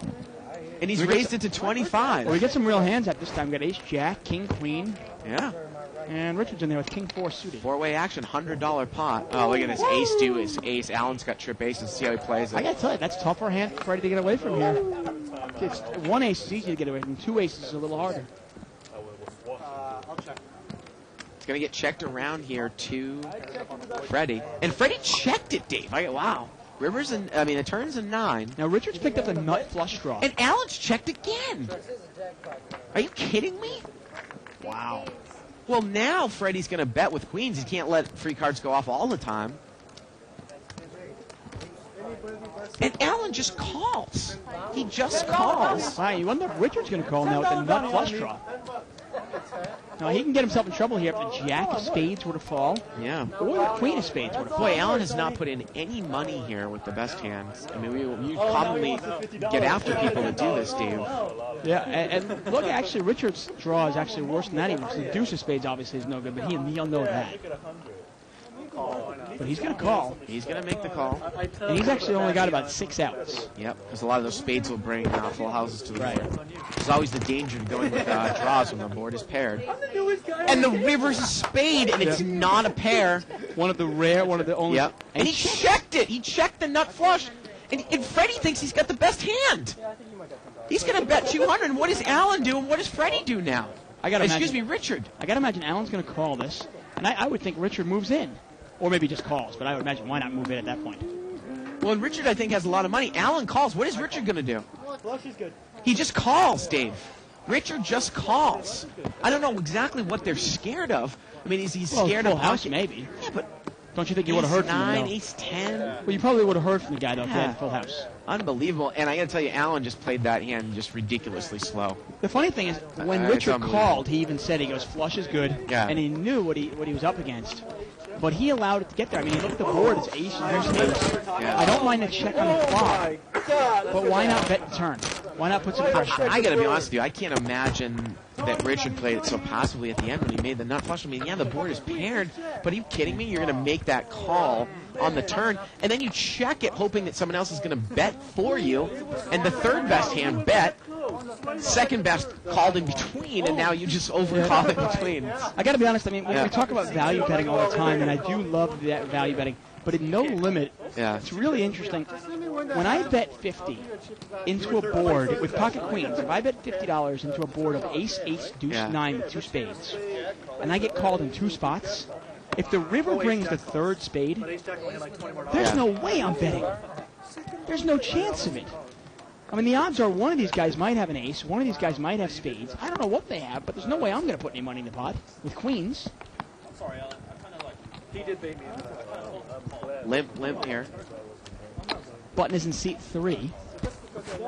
So you think you would have checked the river down at the end there? Give queens? Yeah. I think without a doubt, after you think about it, you bet $50 on a turn, which I like. Well, especially when you get a guy like Allen calling you. Like, what is he calling you with? Well, I mean, think about Do you it. think maybe pocket 9s or pocket 10s, but that would have gotten there already? Well, if you think about it, it got checked to me twice, right? So I put money in on the turn. I like that. But when I get called in 2 spots, what are they calling me with? Right. Now, on the river, when the third spade comes out, can a worse hand than queens really pay me off for $200? What if Allen was just the caller, though?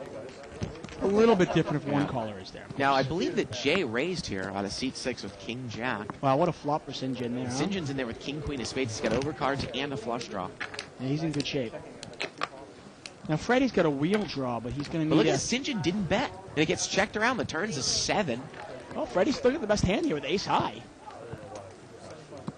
And now St. John's going to bet. He's going to bet 75. Freddie's got a wheel draw. I mean, I'm a big fan of value betting, but you got to be careful, a little bit aware of what your opponents might hold. Let's see what Freddie's going to do here. Is he just going to make the call with ace high? He's thinking about it. No, he's going to let it go. Imagine Jay's going to let this go as well, and St. John's going to take it down. If you have any questions or comments for us, please email us at live@thebike.com. You can also follow us on live thread at 2plus2.com. And St. John takes it down. Now look at this. We got an email here. You can email us, again, live@thebike.com, by Barry Woods. He says, glad you're trying to gain a conscience on that incident. Actually, Oh, excuse me. Consensus. That makes a big difference, doesn't it? Glad you're trying to gain a consensus on that incident. However, I'm fine with it. That was then. This is now. It was my mistake. I take responsibility for it, irrespective of Ed's verbal declarations. What I actually did was lay the cards down. Greg moved them into the muck. No big deal. I had no I have no ill feelings towards Ed, Greg, or Jay. It was my fault, and I learned a lesson. From now on, the cards go into my pocket until the pot is shoved to me. There you go. Well, I mean, and the 2 lessons obviously you take from that are, always protect your hand. put a little protector over it, protect your hands to the dealer. Especially if you're in seat 9 or seat 1 where the dealer is close to you. Yeah. You definitely want to protect your hands, and obviously never muck your hands. Don't take anybody's word for a hand. Make sure you see the winning hands. Now this pot was limped around pre-flop, and the board comes Jack 8-5 with 2 hearts. Well, look and at Michael's got top 2. He's got top 2 pair, and I believe he bet. And Freddie called here with a gut shot to the 7. Seat 4 is in here with 7-9. He's got a gut shot as well. And look at this. Seat 3 is going to overcall. Excuse me, seat 7 is going to overcall with Jack 10 with top pair. Turns a 5, and Michael still has the best hand here with Jack 8. Now let's see how much he's going to push here. Boy, I got to say the pot is about $130. I might push all in. That's what he's got in front of him. He bets 40. Pretty weak. But these draws really should get out of the way now the board is paired. And you don't know if St. John's going to get away from this hand. He's got Jack 10. How much? It's a $40 bet. Is the deal still on? We have a bus team that takes on? And St. John is thinking here. Oh, really?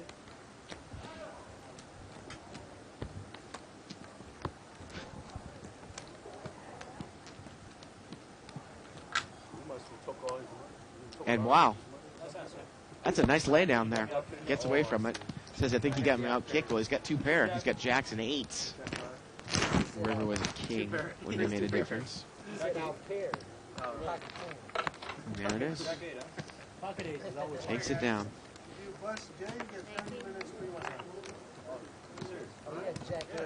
Button's going to move over there to Jay in seat 6. Again, we have a,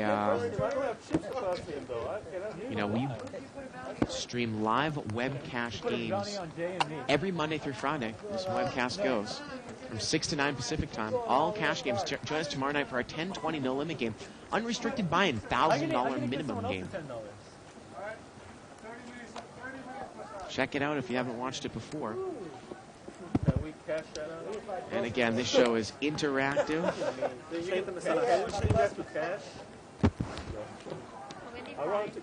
Raise here about $25 by seat 2 with ace king offsuit. Seat 6 is going to call here. And we got 8-7 suited, 8-7 suited, and Freddie comes in with ace king. And here we go to the flop. 10 deuce 5. Missed everyone. Let's see if Freddie can make a continuation bet.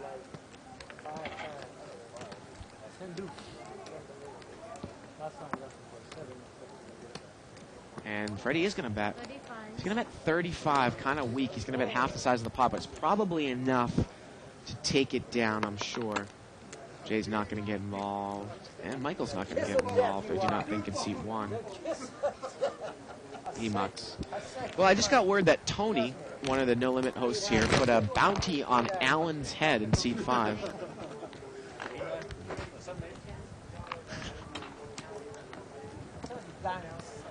Okay, he put a bounty on Jay's head for a free massage. So, wow. Exciting stuff. 30-minute massage. That's $30. It's $1 a minute here at the bike. I don't care about that. I want to make sure Tony... So there you go. And Jay has quite a bit of chips over there, so... He's got 420. 420, 420 at 420. Button's moved over here to seat 7. So I'll have $37 instead. Limp in there by Freddie over there. 8-4 offsuit in seat 2. Can I make it $7? And Jay's going to limp in here with ace-6 offsuit. I can tell you, if you've never had a massage here, check it out. Again, it's only $1 a minute. 4-way action. And the flop comes out ace-9-8 with a couple clubs. Well, Jay's playing a weak ace. He's hit top pair. He's going to bet $10 into a $20 pot. And Richard's going to call with a gut shot. Corey's going to overcall with middle pair. And Freddie's in there with 8-4. Turns a club. It's a jack. And Richard hits his gut shot. He's got an open-ended straight flush draw as well. And he checks it. And now Corey's going to come out and bet because he's got 2 pair. He's going to bet 40, and I got to tell you, Jay's hand can't take any heat. He really needs to muck right now with the ace-6. There's just nothing he can beat out there, and he does muck. And what is Richard going to do? Richard just calls. I guess he's scared of the flush. He's got the queen in his hand, and the river's a king, and that might kill all the action, and it does. Jack-9 does not bet, and Richard's going to take it down there. I guess he was scared of the flush. Going to take it down with the straight. About a $120 pot there. Dragon. There you go. Turn super. And I re-raise you. Hell of a guy. Button moves over here to seat 8. We should all just bust out for Tony's wallet.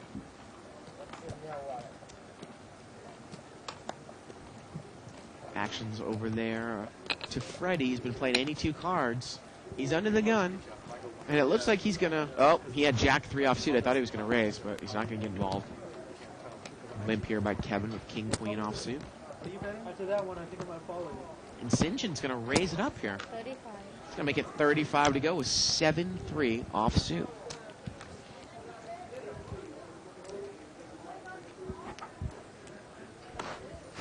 And he's going to take it down there. Takes down the limpers and some dead money. And there it is. And Richard's got a lot of money over there in seat 8. I mean, he's got a ton. Looks, is that 1,200 over there in seat 8? Wow, that is a ton of money for this 200 game. It's an insane amount of money. I mean, this game is more like playing like a 3 to 5, but the blinds are only.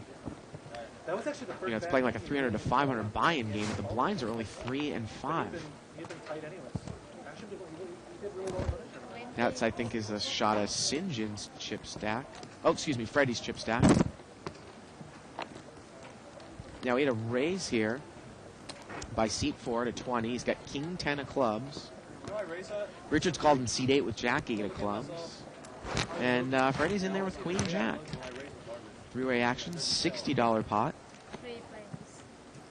Queen deuce 6. Look at this. 2 people are on flush draws. And Freddie's got top pair. Go on me. Did everybody check? And this is going to be interesting.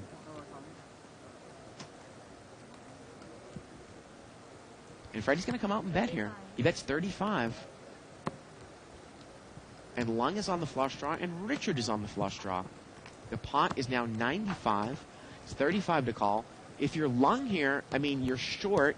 Do you make the semi-bluff all in? You know Freddie's not going to go anywhere with any piece of the hand. Do you want to call to maybe induce a call behind you so you can get more money in with your draw? These are the types of hands in limit hold'em where a lot of people make mistakes where, hey, they might raise with King 10 with many people to act, which just totally goes against really what you're looking for. And he calls, and Richard overcalls for the club. Pot's about $170. Now the turn's a king. It gives Lung top pair now. But Freddie's going to bet again. He bets 50. Pot's now 215, 50 to call. And Lung's going to push the rest all in. Looks like maybe 90 to 100. Is that 100? Well, it's 120. So he raises it up to 120. It's 120 over there to Richard. And I got to tell you, if we do some math now, the pot is about $400, 120 to call, and he folds. You know, he was deep against Freddie, but how much could he possibly get paid off if the flush card comes? And it's 70 more, and can Freddie make the call here? Again, the pawn, I want to say, is about 380, 70 to call, and Freddie makes the call, and he's going to need to get lucky. He needs to catch a jack that's not a club or another queen, and the river's a 4, and Lung is going to take it down there with King 10. And there it is. Nice turn card there for Lung. 10 versus Queen Jack. Nice draw. I had Jack 8. And Richard tells him, Good bet. yeah, Jack 8. Thank you for helping me.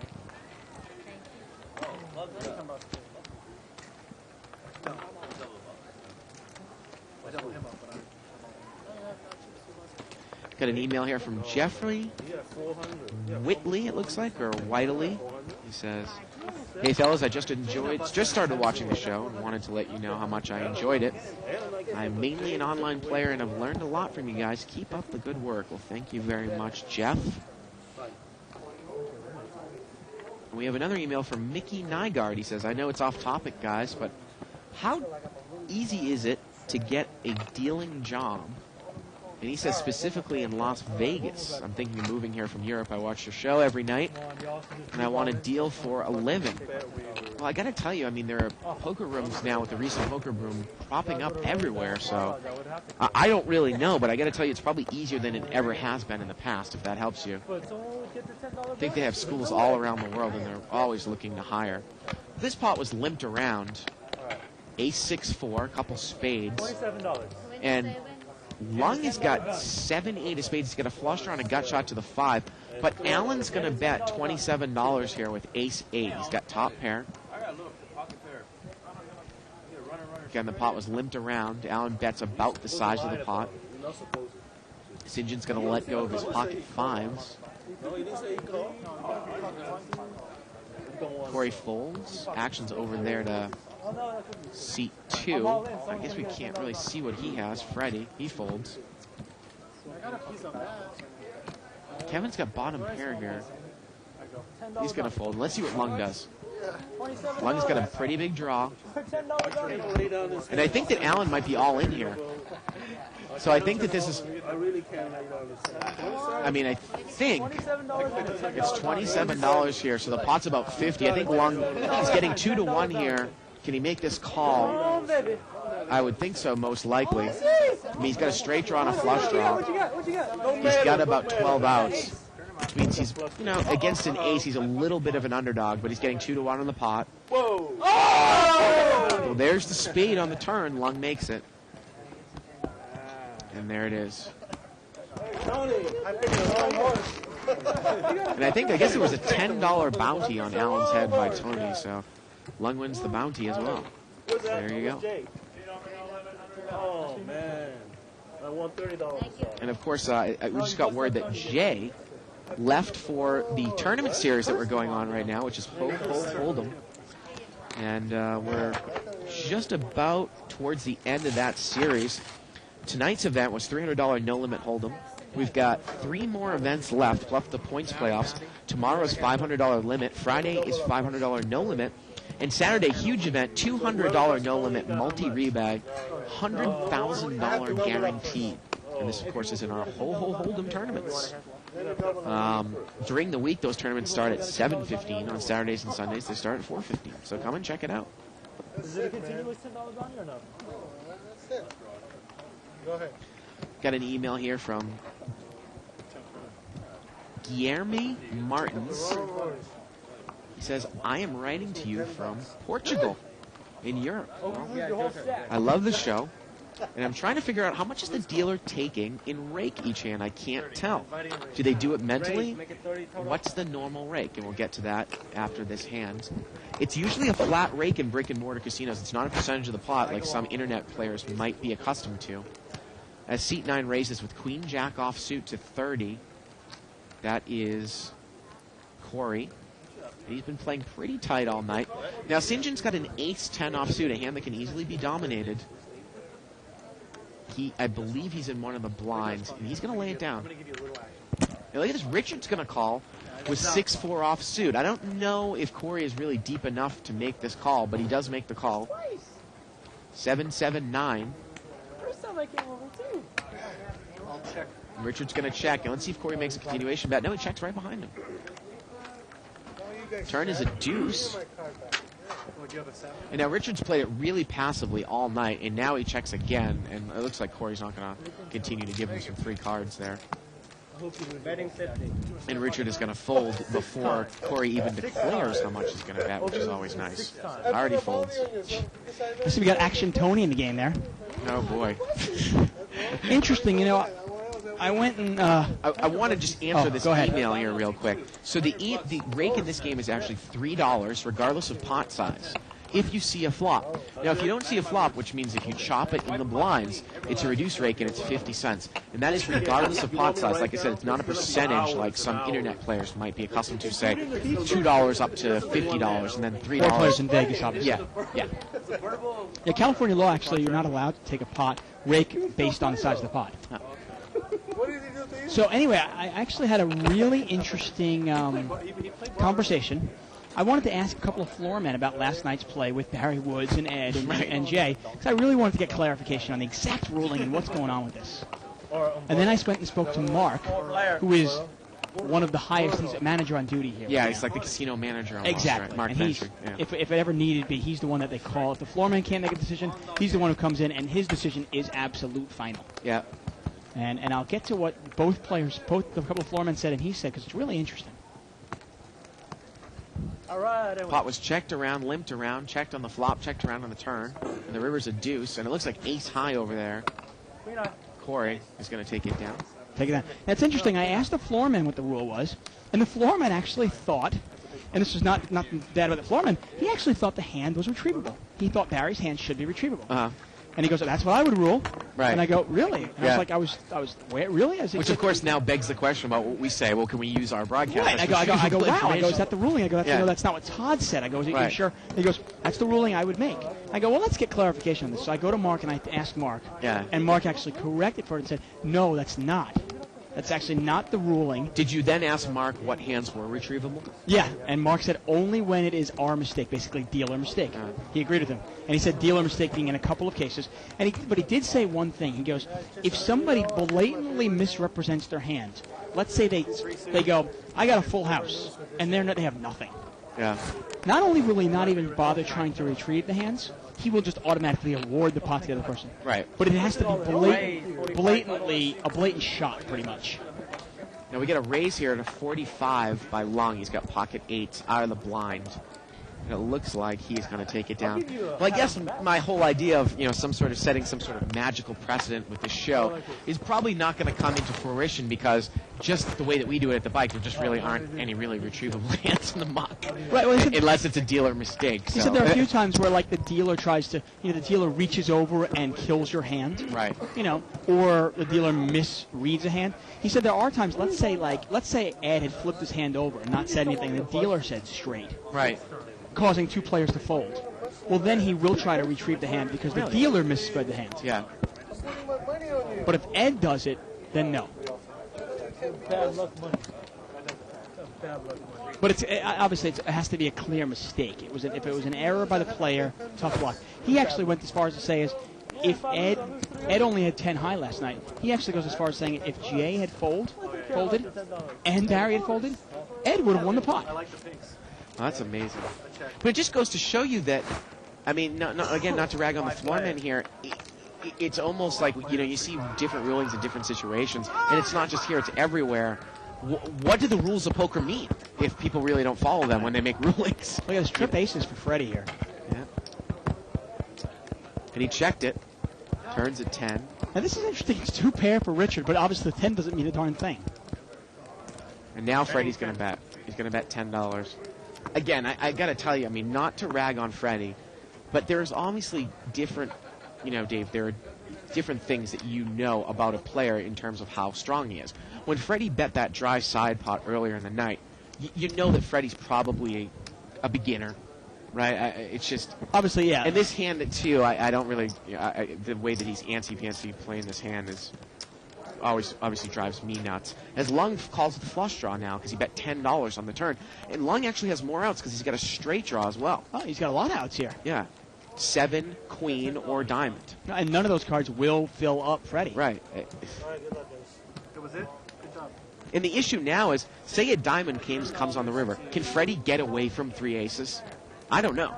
I'd be highly down. I mean, the best card actually would be like, say, a offsuit 7. Yeah. No way he sees it there. St. John folds. The question is, how deep is Long, though? Can he really hurt Freddie? Well, I think he's got maybe 300 or 400 in front of Okay. him. See an offsuit 7 here on the river. The river's a 7 of diamonds, Dave. Well, he's gotten there So on here both we sides. Wow, he's got like almost a straight flush here. Freddie's going to bet 40. And here you have to put in a raise. Are you kidding me? Oh, my. I mean, those are the types of hands that you dream about. Backdoor diamonds against a guy that's obviously slow playing 3 aces. He just calls. Yeah, the thing I don't understand is if his rationale for just calling the river is I was scared of a full house, well then don't call the turn. I mean, You know that what I is mean? unbelievable. Yeah. Because the only reason to call the turn is the implied odds you might get. Yeah. if you hit your hand. Don't you think that if he moved all in, Freddie probably would have called? I think so. I agree. I mean, we're talking about probably a swing right there. He probably had about 300 more. That's about 300 more that he should have from Freddie there. I got to be honest. I don't understand why call the turn if you're not going to be aggressive on the river. Yeah. And let's hand it to Freddie there. He put a little blocker bet out there. I'm not sure if he meant to, but he put a little $40 blocker bet out there so he didn't have to call 100. Yeah. Well, again, I mean, this is a low-level, no-limit hold'em game. I mean, obviously you're not going to see many, say, quote-unquote pros in this game, but we're not going to necessarily go easy on the players that are in the game. No, right. I mean, hey, obviously a lot of these guys are here to have a good time. 25 total. And, criticizing their play obviously isn't going to get, but there are people watching us Yeah. that are trying to figure it out, and they're going, wait a second, why didn't he raise? Maybe you were scared of the full house. Well, if you're scared of the full house, then don't call at all. Now we get a raise here by Freddie with King 10, and Richard calls. Queen 9-6. Now, heads up here, Freddie should really take a shot at this pot. He can probably take it down right now. Check, check.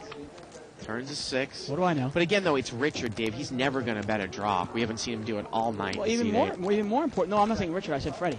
No, but what I'm saying is Richard's going to check again, and he did check. Right. And he check calls here with with a gut shot to the 8, as opposed to check raising or betting out in the turn. You know what? I want to charge him though to get there though. Rivers, is this going to go check, or does Freddie think he needs to bet here? Check. And Richard gives up. Betting 45. And Freddie's going to bet 45. Probably thinks he needs to bet to win. No, he might put maybe puts Richard on a 9. Well, there you go. Obviously, Richard's not going to fold a 6 or a queen there. Yeah. Here, I want to read a post here. Do. From 2+2. Again, you can go to a live thread. Start on the internet, go to 2plus2.com, click on forums, World Poker Tour and other televised tournaments, the official Live the Bike thread for December 8th. Because we know Alan pretty well. And this guy's Surfing Illini. We've met him before. Yes, so of course we always put Jeff more Klein. more credence in people that we've met. Yeah, Jeff's a guy. And he says, I don't understand how Alan plays. Is he really a professional winner? He constantly makes crying calls with weak holdings and refuses to push his strong hands before the final 2 streets. I just don't understand what he thinks he's accomplished with it. I've rarely seen him bank a winning session without losing it all back by the end. Well, Dave, your thoughts on Alan's play overall? You were always a bigger fan of Alan's play than I was. I think before he won, well, I'll get to this in a second, actually. We've got a little chip count here. Richard with 1,000, Sinjin with 1,000. Wow, a lot of money here for a $200 game, huh? Yeah. I mean, it's incredible. 40 more. And I'll get to Alan in a second after this hand. So here we go. And we got a raise here. I think someone's pulled the limp re-raise. Seat 4 pulled the limp re-raise. He's got pocket 9s. Okay. And I think he's going to take it down. Yeah, nice play. Now, you were always a bigger fan of Alan's play before than I was. I thought. Well, I think he's consistent. No matter what people think, I don't really want to see him at my table. He's not going to pay me off really that big. And I think that he does beat the game consistently, which is more. Okay. I mean, that's my belief. Yeah, I don't know well enough. Obviously, I don't know him well enough to know if he wins consistently or not. From watching his play, I thought before when he was playing in the bigger game, I thought he was too tight and too passive to be a consistent winner. And then at the same time, after he won the jackpot, he won a jackpot here, and he took home about $20,000. Yeah. And after that jackpot, and I told him this yesterday, I think his play has gone way down. I'm not sure why. Maybe just he's got more money in his hand. He goes, I can gamble a little more. But we've been watching him move in with pocket 10s, make kind of odd calls. Well, this pot is straddled here, and the straddle spot is in C3. Now, Alan raises it to 50 with pocket 4s. And Corey's got ace-king on the button, and the straddle spot has the other 2 4s. So there you go. Wow. Wow, Cora's going all in. Well, I mean, if Allen's short, it's not necessarily, a ludicrous play. And now Allen's put himself in a spot where, what, is he going to call off all his chips? Pocket fours? Well, the thing here now is that when both the fours are dead, Ace-King is actually a favorite now over pocket fours, I would right? imagine Because so. of the cards that we can see out Yeah, there. it's not quite a coin flip. Yeah. So how much does Allen have left here? I don't think so. He's got a little bit over 100. And I think he just folded, Dave. He didn't even Yeah. want to get involved. And in that case, I don't mind the folder because he's got to look at it. At best, I'm 50-50. Yeah. And I'm probably Absolutely. dominated. Like you said, you don't necessarily want to call off. It seems like we see it sometimes in tournaments where, these internet players will make a lot of calls open for a coin flop with low pocket pairs. But you got to remember, when you put some guy in a range of hands, when you put the pocket threes or pocket fours, you're at best 50-50. What about the other times when you're 4-1 dog? Which could be as much as 50% of the time when you're holding such a low pocket pair like Oh, that. definitely. You think of hands that the guy might move all in with, and it's definitely, pocket nines, pocket tens, Yeah. pocket jacks. Yeah. Now, back to Allen's play. The one thing I will say about these smaller games, now, he does not really play the big game. He usually plays 3 to 5, or he plays the $200 game. And I'll give him one thing is these games aren't all that sophisticated. And if you play it straightforward and you play it tight and you play it disciplined, you should be able to beat these games. And I guess that's the way he wins. 7-6-6 here on the flop. And Freddie's got trip sixes, and he's going to check it from up front, Dave. Surprise, surprise. Gets checked around, and look at how you make quads down. It's not like that board's not coordinated there. 7-6-6 with 2 hearts. Turns a 6 of clubs. And he checks again. He checks the quads again. Object that I have pocket sixes. And it gets... Now, he needs like a jack or a queen to come out to get any money out of Well, it. now the button's going to try to make a bet here and steal it. He bets 15. Let's see how Freddie's going to play it here. That's jack 5. Freddie's got jack 6 and C2. Again, the board is 7-6-6-6. Well, and this is interesting. There's actually no jack left. We actually saw another jack fold. So there's no jacks. And he just makes a smooth call. Now what's he and going to do? He's out of position. So is he going to bet the river? Well, the river's an 8. And I imagine this is going No, to... he checked it. He checked the river, Dave. Wow, okay. And Tony's going to bet here. Betting 40. Tony's bets bluffing 40. here. Look at his acting job here. What do I do? Let me just double check here. I have quads. Your 8 deuce would be the Well, again, Freddie's so lucky that he's not $300 on poorer there because Lung out, really misplayed his without a hands doubt. before. Yeah, he's going to check raise. And to me, anytime a guy takes that long to check raise, screams that he has a pretty good hand. Yeah, that long, but not too long. Right. If it's too long, like we say from Action Joe Win, it means it's a bluff. Well, right. Yeah. Obviously, each player is different. Like Right. that. But I guess that's. to me, I'm not sure. Obviously, I'm not privy to Allen's his tax returns. I don't know Right. what his bankroll is. But he appears to be a winning player, and I guess playing tight and even a little passive, Yeah. but playing it straightforward should make you a winner. Although I got to tell you, the way he played the trip aces with Jack Kicker, I didn't love that. I know you didn't either. No, absolutely not. We get another email here from Stian Hendeland from Norway. Wow, cool. Says, I'm writing to you from Norway. I was wondering if it's normal to tip the dealer when you win a big pot. Well, normally you tip the dealer usually on every pot, Dave. Usually $1 or $2, toke. I really try to keep it at a minimum, no more than $1. And it's not that I'm not. It's because those types of things, when you're playing day in and day out for a living, they really add up. If you added it up over a year, Yeah. you're talking $10,000. Yeah. If you Tips. tip $2 instead of $1, that's Oh. huge. So that's why I don't really do it here. Yeah. King Jack 5 here with a couple clubs. Gets checked around. The turn is a 7. And I want to say the best hand is Lung here with Jack 7. Actually got 2 pair. Wow. Yeah, Betting he's got 2 45. pair now. He bets 45. Again, the board is King Jack 5-7. Interestingly enough, St. John has got a double gutter here. Yep. Needs an 8 or a queen for a straight. But I don't think he's going to call. complaining about your bad beats still? It's funny for some of the people that aren't familiar with this show. Again, our producer is out of town. So, we've got this guy who's filling in to do the cards, Garo. Yeah. He's one of the technical advisors on the show.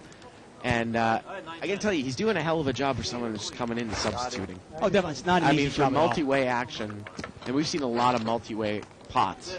It just sometimes Evelyn makes it seem so easy Yeah. because she's been doing it every day in and When she out for about punches 10 in- months of the year. So. Punches in 8 people's cards. Gara just told me to shoot him. I think he's really enjoying himself. The button moves over here to seat 3.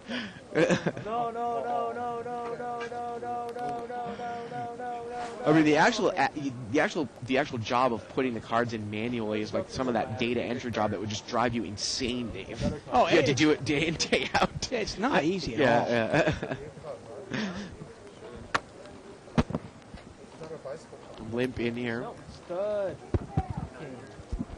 We have a new player in seat 6 in place of Jay. His name is Man. Man. Man. Raise 50 total. And C3 is going to raise here on the button. He's got King Jack. He's going to make it 50, Dave. Again, we're playing 3 and 5 blinds. It's a $200 max restricted buy-in game, but we've got a lot of chips on the table. Now, Man is a man. Wouldn't it be interesting? I actually had a friend that used to named his dog Cat, and his cat Dog. So, it'd be interesting if Man was a woman. Yeah. And he's going to take it down there without seeing a flop. And there it is.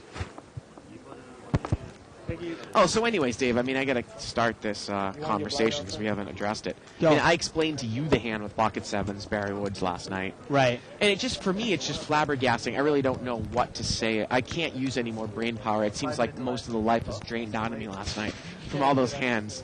It's just amazing to see Barry Woods continuously make these gigantic calls on the river. And then I point to it as, is it really something that somebody who's a pro or who's someone who really astutely watches this show, I don't care what your image is, should you ever bluff Barry Woods? Is it positive expectation? Because we've never really seen him get bluffed out. You know what I mean? It's very just difficult to bluff him out. And Yeah. hey, that's not a bad image to have because you think about it, now you're Barry Woods, and you pretty much know if the player that you're playing against is paying attention Yeah. and he bets, he probably isn't bluffing you. 5-way action here. It was limped around. We got a set over there in seat 8. Richard, pocket 8s, and he's going to bet right into it. Betting 30. He bets 30, and it just doesn't look like anyone's really got much here. No, I don't think so. Maybe Freddie takes one off with pocket 3s, but Oh, yeah, you're right. It is Freddie. And if he does there, and he hits a 3, his whole stack's going to go to Richard if it's an offsuit 3. I would imagine so. Yeah, I mean, Yeah. the thing is he's got the 3 of diamonds in his hand, which gives him the ability, if he thinks that maybe Richard he's is going to betting make a the draw. call. You know, if Richard's betting a draw, Heads up. now obviously if he didn't have the 3 of diamonds in his hand, he really can't call this. Turns a 6. And Richard's going to push forward more. Wow. If Freddie folds. He shows the set of 8s. I mean, it's almost like though, and the river was actually the case 8. He would have made quads. Well, that's it. It's just funny. I mean, I think that you know, Avo told me after the show, he thought that he knew Barry Woods so well that it was like Barry was playing with his cards open, and he told me that he knew that Barry had a low heart and just didn't think that he could have made that call in the river. But then I didn't tell him this. But then I started thinking more and more. Well, why choose then to make that move then? If you know that Barry's capable of making a call with a low heart, even if it is against you. Do you know what I'm saying? If you know he has a heart in his hand, I'm going to be honest Well, with maybe you. Avo just I think didn't- Avo made a mistake by checking the turn on that hand. Yeah, I don't know I mean- why he checked when a king of clubs came out on the turn. Well, he's got to protect his hand, especially without a heart in his hand. Yeah. It just The thing that makes no sense, though, is well, I mean, it makes sense, I guess, if Avo makes that. If Avo says this guy's got Yeah. pocket 7s or pocket 6s with a 7 or 6 of hearts, and he does not think that Barry can make the call, well, then it Yeah. makes sense. yeah. But if you watch the archives, you know, Yeah. you'll know that he probably would make that call. 6-way action here, limped around, ace 4-5 with a couple of diamonds. Well, look at Freddie there. Freddie's flopped the wheel. He's got a wheel, and you imagine that he's not going to bet it here. And Richard's got diamonds, Dave. Plus a gut shot. Here we go again. Now, Kevin's going to bet 30 with the ace. Now, if you've got a couple of callers in between here, wouldn't you want to put a nice check raise in here with deuce 3 offsuit? To me, you have to. Somebody could have 6-7. Somebody could have 3-6. Somebody Let's see could what have Freddie diamonds. does. Protecting your hand. I imagine that he's just going to make a smooth call here from what we've seen. Just the threat is enough. Now, obviously, Richard could chop with a 3. He could win with a diamond. No, he's going to raise, Dave. Well, there you go. I mean, I got to tell you, in Freddie's image here, he can play things fast because he gets action anyway. Yeah. He's going to make it 50 more. Call. 50. 50 more. And look at this, and I think And how? I mean, even if you're against Freddie, that's a good laydown by Kevin. What Great can your laydown. hand win with ace-7 offsuit against a bet, a caller, and a check raise? right. But Richard's going to call. And here we go to the turn. Freddie King. probably would have gotten more action if he just bet it out. Yeah. He might have got a raise it by Kevin. Exactly. Richard Sometimes checks. betting your strong hands is the strongest way to go. 75. And Freddie's going to bet 75 here. And you're I want gonna- to say, the pot's about 275, 75 to call. And Richard says, you have a straight? And this is one of those cases where if you go for it, you better bet big on the river if you make it. Because of the implied odds. Exactly. Well, I got to be honest with you. From what we've seen against Freddie, he's bet 75 into a $200 pot. It's giving me about 2.5 to 3 to 1 odds. But I think if I hit a diamond, if Freddie has a monster, which he's represented by check raising in the flop, I still think he's not going to be able to get away from it, and I get all his money. Well, the thing is that Freddie's got $600 and Richard's got more than $600. Do you see what I'm saying? Against this player, I think you can make this call. Against other players, no. Right. It depends on the player. Wait a minute. He's going to raise, Dave. He hasn't made this move all night. Wow. He's going to check raise. And Freddie has the nuts right now. He has the nuts. And the button is where? Freddie has position on Richard. Freddie has position on Richard? Well, I believe Freddie has position on Richard. Yes. Now, this is a question here. Raise. And he's And, going to and re-raise. Freddie is going to re-raise. I was going to say that. You wonder if... And he's going to move all in. Oh, wow. And now it becomes, I think it's a math, and it's not a math problem because Richard quickly folds. Well, I mean, it's funny. That was the only time we've ever seen Richard make a move. He made it against Freddie, but He made it into the nuts. yeah. Just bad timing there. I mean, I like the idea. You Yeah. got to be careful. Sometimes when you raise on a draw, Yeah. and you and I are big fans of raising on draws, but when you do raise on a draw, you do reopen the betting, and you allow somebody to raise you out of the pot. Yeah. Ace queen. I had you got ace jack. It's a good bet, an all-in bet there. Dangerous though. He said he had an ace jack. Yeah. The other guy. Well, Freddie said he had an ace You queen. might have two paired an ace. Yep. Ace deuce, ace five, or some shit like that. Well, we got an email here from Dave Jones, Dave. He says he doesn't really like the ruling. He said in reality, the pot should go to the player who had the best hand whenever and however it can be determined. And he says an angle should never be awarded, even if the angle appeared to be unintentional. But I got to Well- tell you, it just doesn't work that way. Well, the problem is if it's unintentional, it's not an angle. It's just a Right. mistake. But I mean, often people will mock the best hand, and it's just part of the game. Yeah. Now we have a raise here by seat 1 with King Queen, and Freddie's going to re-raise. We can't see what he has because he's got chips in front of his window. So a raise by King Queen and a re-raise by Freddie. We don't know what Freddie has. Yeah, we'll have to just guess here in the dark here. Flop is Jack 6-9 with a couple of spades. Wow, and look at this. I'm really surprised seat 1 here, James. Actually, it's not James. I'm sorry. It's a new player. That's Tony. He's got Ace Jack. Oh, nice flop. He's going to bet 25 here. And Tony's going to call. Well, he's got overcards plus a gut shot. Yeah. Here we go to Not the a turn. bad flop for King Queen. Turns a deuce, and it gives Tony a spade draw as well. He checks. Freddie's going to bet again. And he's going to put them all in here, Dave. And I like the bet by Freddie here on the turn. Yeah, now you got to wonder to Tony now, okay, is it a 10 good, a spade good, a king good, or a queen good? And you got to wonder, first of all, does he know that? Yeah. And second of all, do I have the odds to go for it? He's going to fold. Well, pretty much with one card to come, Dave. I mean, the guy's betting you all in. Normally, you're not going to have the odds there Right. with one card to come.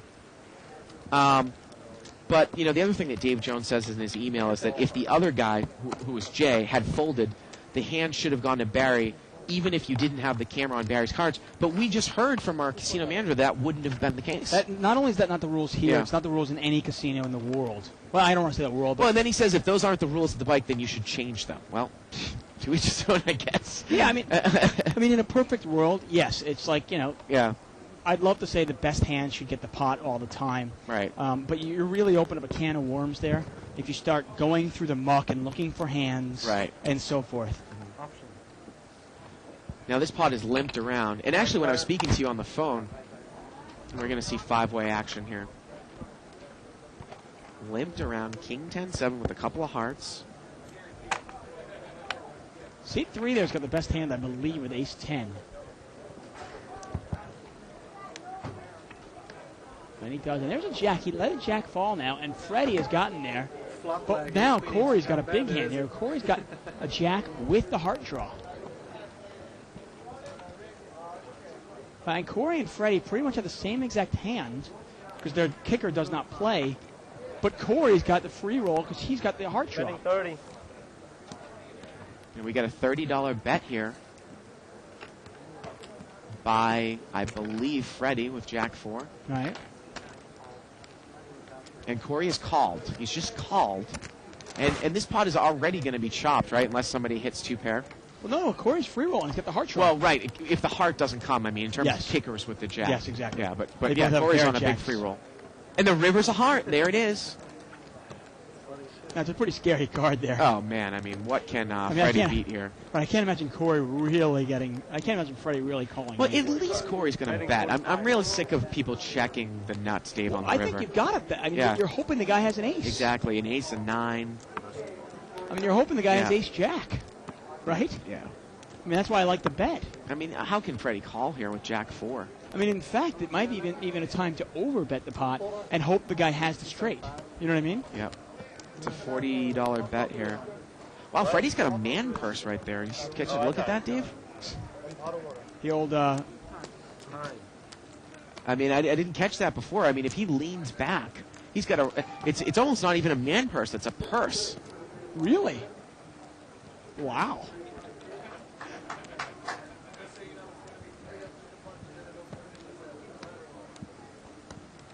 And while he's thinking about this, I'll just say exactly what Mark and I, obviously our casino manager said. And he goes, the rules are, and this is in most casinos. And he lets it go there, Dave. Yeah, he lets it go. Yeah. And casinos, basically, they're going to protect themselves. So whenever they make a mistake, and they being Yeah. a dealer representing them, whenever a dealer makes a mistake, they will do their best to rectify that mistake. Yeah.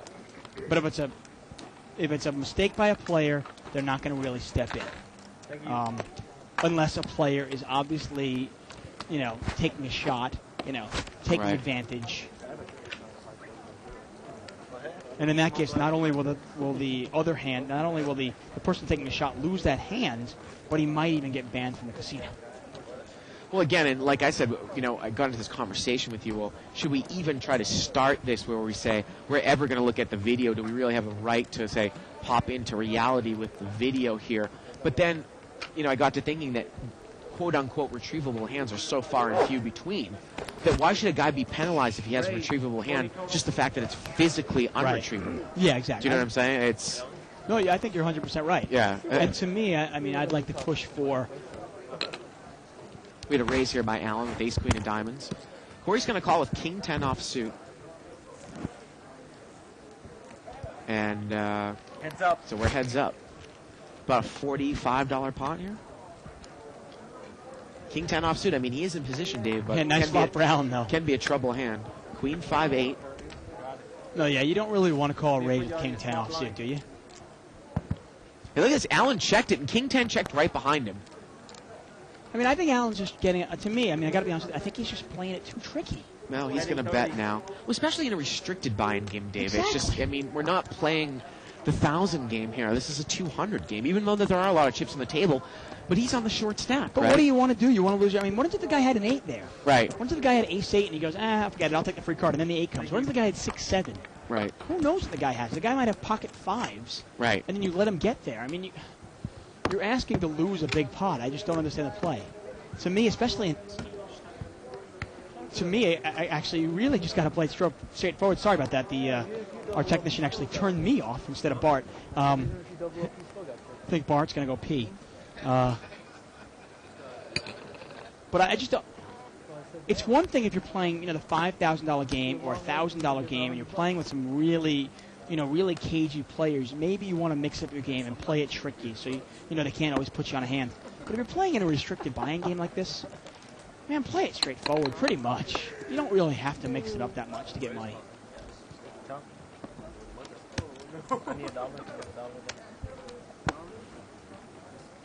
But it's really interesting. I wanted to get back to that hand where Barry actually called Avo with the pair of 7s, and I'm going to get to that in a second. And we're moving over to Button is in seat 2. What's interesting to me is obviously I saw the hand, actually. I watched it. And I thought his call on the flop was somewhat questionable. because he doesn't have an overpair. He's got a pair of sevens with a queen on the board, and he only has a 7 of hearts. And he doesn't really know where he's at because Avo could have a queen, Avo could have the ace of hearts. Who knows where Avo's at? So that call I thought was somewhat questionable. But on the river, instead of chastising Barry, I really want to give him credit because for whatever he saw, he obviously picked up a read on Avo, and he thought his hand was the best. Raise, make it 25 total. Get a raise here from seat 8. He makes it 25 with 8-9. This is interesting, though. He's Make it 50. going right into a raise from Corey, though, because Corey's got pocket jacks, and he's going to re-raise at the 50.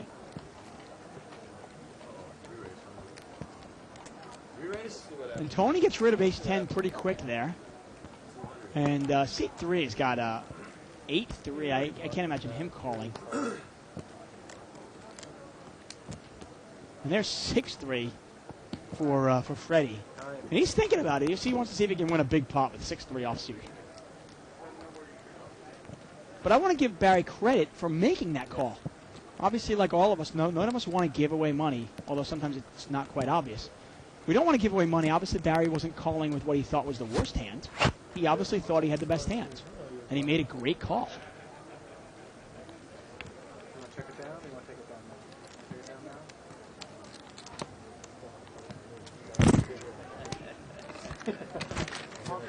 Heads up.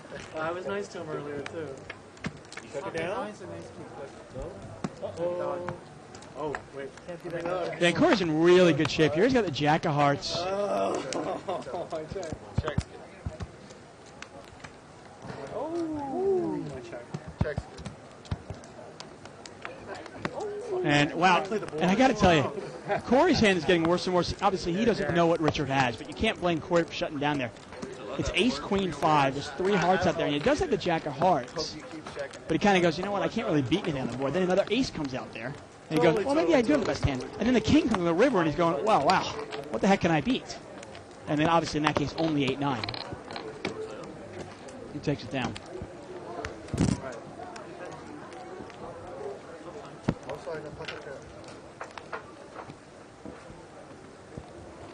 But I got to agree with Bart in that one sense of why would you ever bluff Barry? Don't bluff Barry Woods. Which, hey, it's a great image to have. I mean, I wish I was the kind of player that nobody would ever bluff. It would make it a lot easier for me to play poker. You know, if I knew every single time somebody was betting into me, they had it, hey, man, I don't think I'd ever lose. Run it. 3-player. I get the best hand for $3 pot, $3 players here, $15 pot. Flop is Jack, 8-6, Rainbow. And Richard's going to bet here. He's got ace-jack, top pair, top kicker. Nobody else has got much of anything. Freddie's got a pair of 8s. With a backdoor flush draw. $14 top.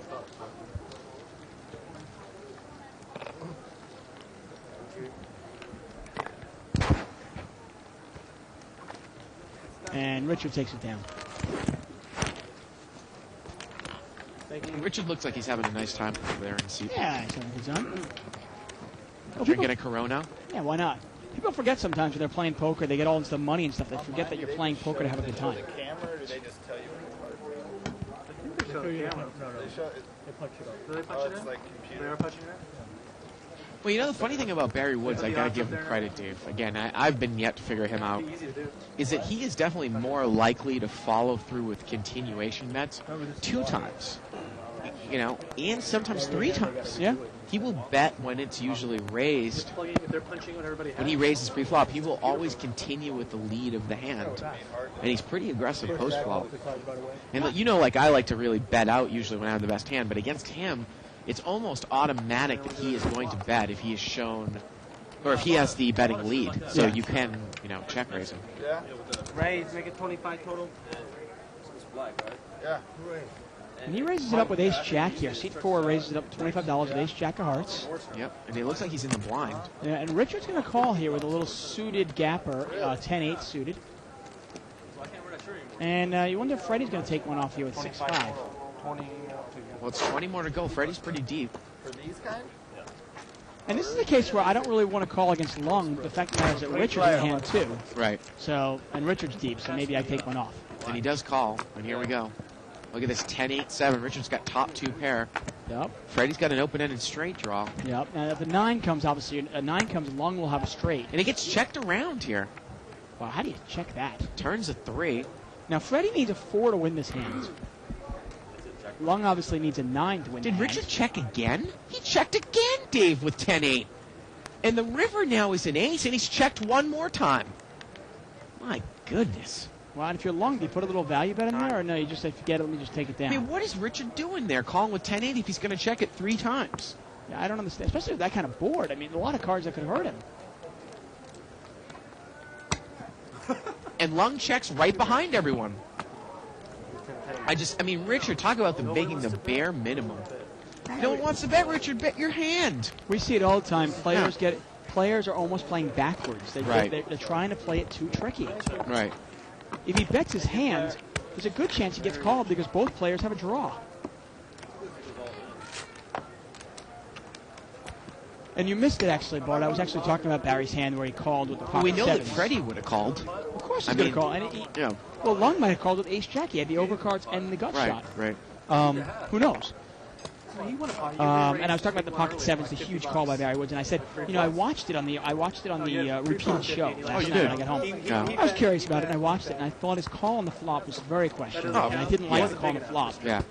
But his call on the river, I want to give him credit for, because obviously he put a read on this guy, and it was the correct read. And I don't know if I could have done it. I don't know if you could have done it, but Barry did it, and he made a lot of money from it. Well, I think you're right that the actual the bad play of the hand was the call and flop. And I don't buy into what he wrote here about how he said, well, if you're always going to fold with pocket sevens against a flop of queen 6-3, then you shouldn't play in this game. But the flop was 3 hearts, and he had 7 hearts in his hand. That's really where the hand went wrong. Well, that was my point. I'm just not, I don't know where. I don't know what I'm rooting for because I don't know where Avo is at. Does Avo have a queen? Right. Does he have the ace of hearts? What does he have? I don't know. I'm not getting any information from just calling. Freddie's made a mini raise over here in seat 2 with king 8, and the blinds are going to call. And we are 3 ways, $30 pot. Again, we're playing 3-5, no limit, $200 max and minimum buy-in. Of course. Well, they kept the firms in business after. 10-7-3 with I a don't couple think anybody's of hit diamonds. anything here, huh? Well, Freddie raised it up a little bit pre-flop, and he has the best hand with king 8, and he's going to bet. Yeah, a little continuation bet, and I imagine he's going to take it down here.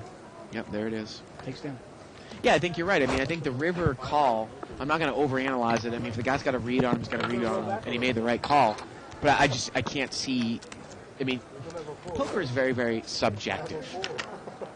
You can say bad call, good call, all that stuff, but nothing's ever absolute. But definitely, I think that the call on the flop was a lot more questionable than the call on the river. Well, actually, I got to take a little offense with you. I was saying, I think the call on the river is absolute. It was the correct call. Well, that's what I'm He saying. had the best I'm hand. saying the call on the flop is definitely more subject than the call on the river. Without a doubt. And Yeah. the call on the flop, you can go, well, that's kind of questionable call, right? But the call on the river is an absolute good call. It was the best hand. And he won a lot of money from it. $25 raise here with ace queen. I like the game. It's just a different game. Seat 6 is going to call here. Well, the fact of the matter is that Barry Woods is a crazy son of a bitch, and he's got brass balls the size of bowling balls. Three-way action here. Nice flop for Freddie. And Tony's got top pair, too. Let's see if he's going to get in trouble. And he's pretty short here, Dave. Tony might check raise all in here for maybe $50. Yeah, Freddie's going to bet. It's the danger in this game that you just no way to get away from these hands when you only have $50. It's part of the reasons why you shouldn't be making pre-flop calls with queen 10 offsuit when you're short. Yeah. It's exactly why. So Tony did check raise pretty much all in. Yeah. 32, and Freddie's going to call. Tony needs a 10 here or some sort of runner straight. I'm sure that Tony thinks he's ahead right now. And Freddie's going to slow roll him. Turns a deuce of clubs. Freddie's got the club, and the river's a king. And Freddie had the ace of clubs in his hand, Yeah, too, so his yeah. hand was really getting strong there. Now, here's the thing about this game. Again, we don't really show this game often. It's a $200 game. But if you go broke, Dave, or if you go under $100, you can bring your stack back up to $300. So Right. if you go to felt, you can rebuy to $300. If you're at $100, you can rebuy $200 more and bring your stack up to $300. Yeah, I don't play this game that often. Once in a while I get into this game. But my strategy very much in this game, a lot of times, is I gamble up the first 200, see if I can get a big stack where I can really start playing some poker. And if I go broke, I'll buy him for 3, and then I can start playing a little bit more. Hey, and if I get lucky and I get up to 400 or 500, well, then I can start really, pushing my stack around. Well, I mean, with the advent of our 3 to 5 game now, for you and I, it's almost like it's no reason to play this game, right? No, I mean, yeah. the 3 to 5 game is such a better deal in terms of blind size versus chips Oh, amount. it's not even close. Yeah. Too bad, make it 60. Now we had a raise here by Freddie with 7-3 offsuit, and C3 there, Kevin's going to re-raise to 60 with ace-king. And again, here's part of the problem. I mean, it's not a problem, it's just a restricted buy-in game, but it can be frustrating. If you start the game off at 200, okay, you get a guy who raises to 20. Now with your ace-king, you've made it 60. Well, Dave, I mean, over 35% of your stack is gone now. Yeah, I mean, you're almost pot committed already. Right. Now Freddie's got 7-3. He had raised, and he's going to call. And the pot's going to be about $130. Heads up, ace king against 7-3. Queen jack 4. Everybody's missed. Now Freddie fires. He might take this down. Oh, he's going to check. And Kevin, again, like you said, he doesn't have money chips left. I mean, if he makes a pot-sized bet, it's pretty much committing himself. Yeah. And with that continuation bet, Dave, I mean, he bet 60 into a pot that is $120. So now the pot's 180. If he gets check raised all in for another, say, 80, the pot's now 260. You almost have to call with ace king for another 80. You know, especially the flop like that. yeah. So it's just. I mean, yeah, with the straight draw and overcard. Yeah. But the point is, even if it was rags, you have to call with ace king. So once you make a continuation bet in this game, you're pot committed pretty much. Definitely. At the beginning. Yeah, and I don't want to rag on this game, obviously. Yeah. It's a great learning. It's a great starting point for your no-limit career. Start playing the $40 game, the no-limit game, then jump into the $100 game, then jump into the $200 game. But as quickly as you can, get out of these games and move up to 3 to 5. Right. Or move to unrestricted, whichever one gets you. I mean, hey, you can play Vegas 1-2 unrestricted all day. That's a great game. That's you can fine. buy in for like 400 or 500, right? You know. You just got to be in a spot where, to me, there are a lot of weapons you can use in your no-limit hold'em game. And when Right. you only have a stack of, say, $200 and the blinds are 35, Right. those weapons are taken out of your hand.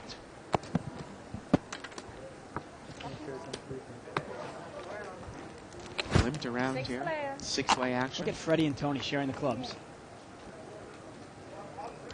9-3-7. Well, Tony's got an open-ended straight draw in seat 1. Yeah, but Richard's got 2 pair. And he checked it again, Dave, I believe, from up front. Surprise, surprise. And he might get himself in trouble here because Tony's got the, open in the straight draw. Sorry. No, wait, excuse me. Where is the button here in this hand? I believe it's in seat. Oh, actually, Richard has the button. Okay. Okay. So Freddie's going to bet 25 here because he's got top pair with 10-9. Again, the board is 9-3-7 with 2 hearts. And I'm hoping Richard's going to put a little bump here. And Sinjin calls. 75. And Richard is going to raise to 75. Yeah, and St. John's calling there with overcards and a gut shot. If an 8 were to fall, he'd have a straight. Yep, 9-3-7 here. Couple hearts. And Tony's not in there with 8-6 of clubs. Wow, he folded it. Wow, he folded it, yeah. Oh, still a little on for after that. There we go. Real surprising.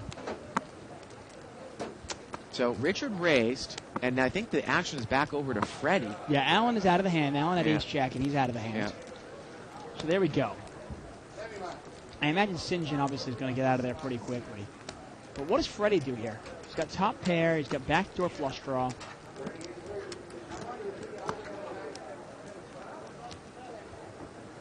It's in bad shape against Richard here. It looks like he's going to lay it down there, David. It looks like he wants to lay it down. Wow, He does. That's a nice laydown. 7-3's a good hand, huh? You know, a lot of players might think that it's that's an easy laydown, but you know, hey, give somebody credit for that one. He had top pair. The St. John's got nothing here. Oh, he's got overcards and a gut shot to the 8. Yeah, but what happens if Richard's just raising with his heart draw? Just throwing that at you. I mean, this guy's shown some pretty good strength. I mean, you bet, and yeah, okay. You want to rabbit it? Well, we do rabbit it. Returns a 9. Wow. So Richard would have filled up, and the river's a deuce. Now, if Freddie had called the flop, Yeah. and the 9 goes on the turn, Oh, wow. that's a big pot coming out. Oh, my God. Those two guys are the biggest stacks on the table. I can't see Freddie getting away from trip 9s at that point. Oh, wow. And literally, they both have close to $900 or $1,000. Richard might have taken all of Freddie's money. Wow. And this is interesting, Dave. Yeah. Now, the dealers are not instructed. They cannot scramble with the shuffling machine. But the player has asked to scramble, so she has to actually call the floor man and say, "Can I scramble?" And the insanity of the whole thing is, okay, the time it takes to scramble the cards, Yeah. they use 3 times as much time to call the floor man over to get the And approval then for it. supposedly, I think I heard in my ear that can you only request a scramble when you're on the button too? And 2 of the That's hearts are gone. that is just unbelievable. You only do it when you're on the button, I Yeah, guess. And yeah. I mean, by the time you call the floor man over, though, scramble could have been done with it.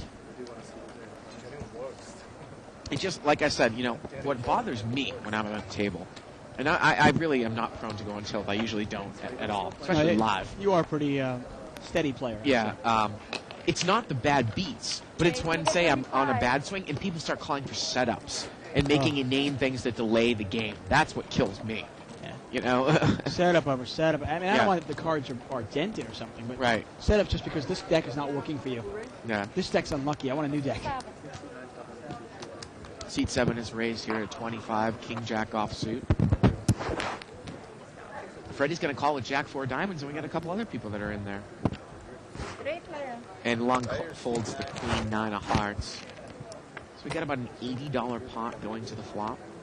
Sinjin is the pre-flop raiser. Look at that, Queen 7-4. Lung folded Queen 9 of hearts. Wow, it's a big flop for Queen 9 of hearts, huh? Yeah. Kevin's got a flush draw and a gut shot. He's going to bet right into it here. He's got a... Excuse me, he doesn't have a gut shot, does he? No. No, not yet. So he just bets in on a pure flush draw. And Kevin's probably played it pretty solid, but Sinjin... it looked like he was going for raising chips there. And, is Freddie going to get involved here with Jack 4? Nice bet here by Kevin. Power the semi-bluff. This is one of these, one of the times when, you talk about why don't you play hands such as Jack 4 pre-flop, Jack 4 suited pre-flop, Queen 3 suited. Because when you hit your hand either way, you just don't have any idea where you're at. Yeah, it's The hand is totally useless. you and I say I'd rather have Valueless. 5-3 than Jack 3. I mean, Oh, Jack God. 3 is to me is probably one of the worst hands you could possibly have. Right. In a full range game. Yeah. What the heck are you trying to hit? No, he wants a change. She owes him some money. Small blind? I'm sorry. Is somebody else asking for a scramble now, Dave? $2 change.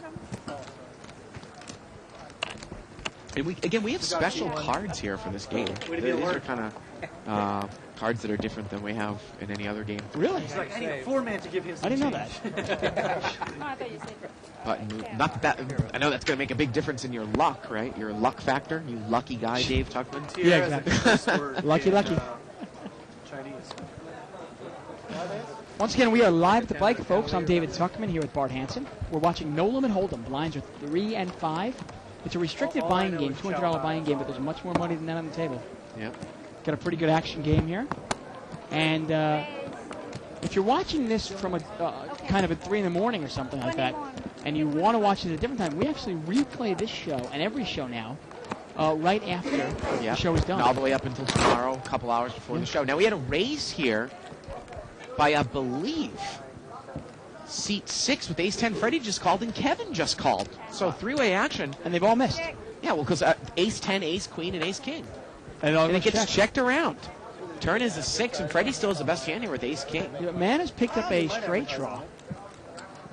If an 8 were to come out, they'd all have a straight, obviously, but Man would have a higher straight. Yep. And let's see what's going to happen here now. Let's see if Man puts in a little bet here to try to take it away. I believe he was the pre-flop raiser.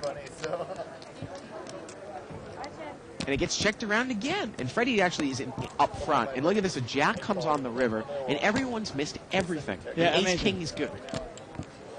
Bet 35. But look at this now. Freddie's going to come out and bet 35. The hand that you might not think you'd want to bet with, but maybe just check call with, right? Maybe, I mean, although what can you get beat that's going to call? I don't really wouldn't bet there with ace king, but I'd be definitely more willing to check call, right? Wouldn't you? Unless some guy is has pocket deuces or something like that, or pocket threes, who knows? Yeah. It's hard. Sometimes it's hard to put people on hands in a game like this. Well, it just seems like when everybody checked it twice, everyone's got high Broadway cards, and Ace King's the best one. Yeah, no, you got a point there. So it's The fact of the matter is that when the jack comes on the river, that might have hit somebody. yeah. Deal him. He asked to deal him.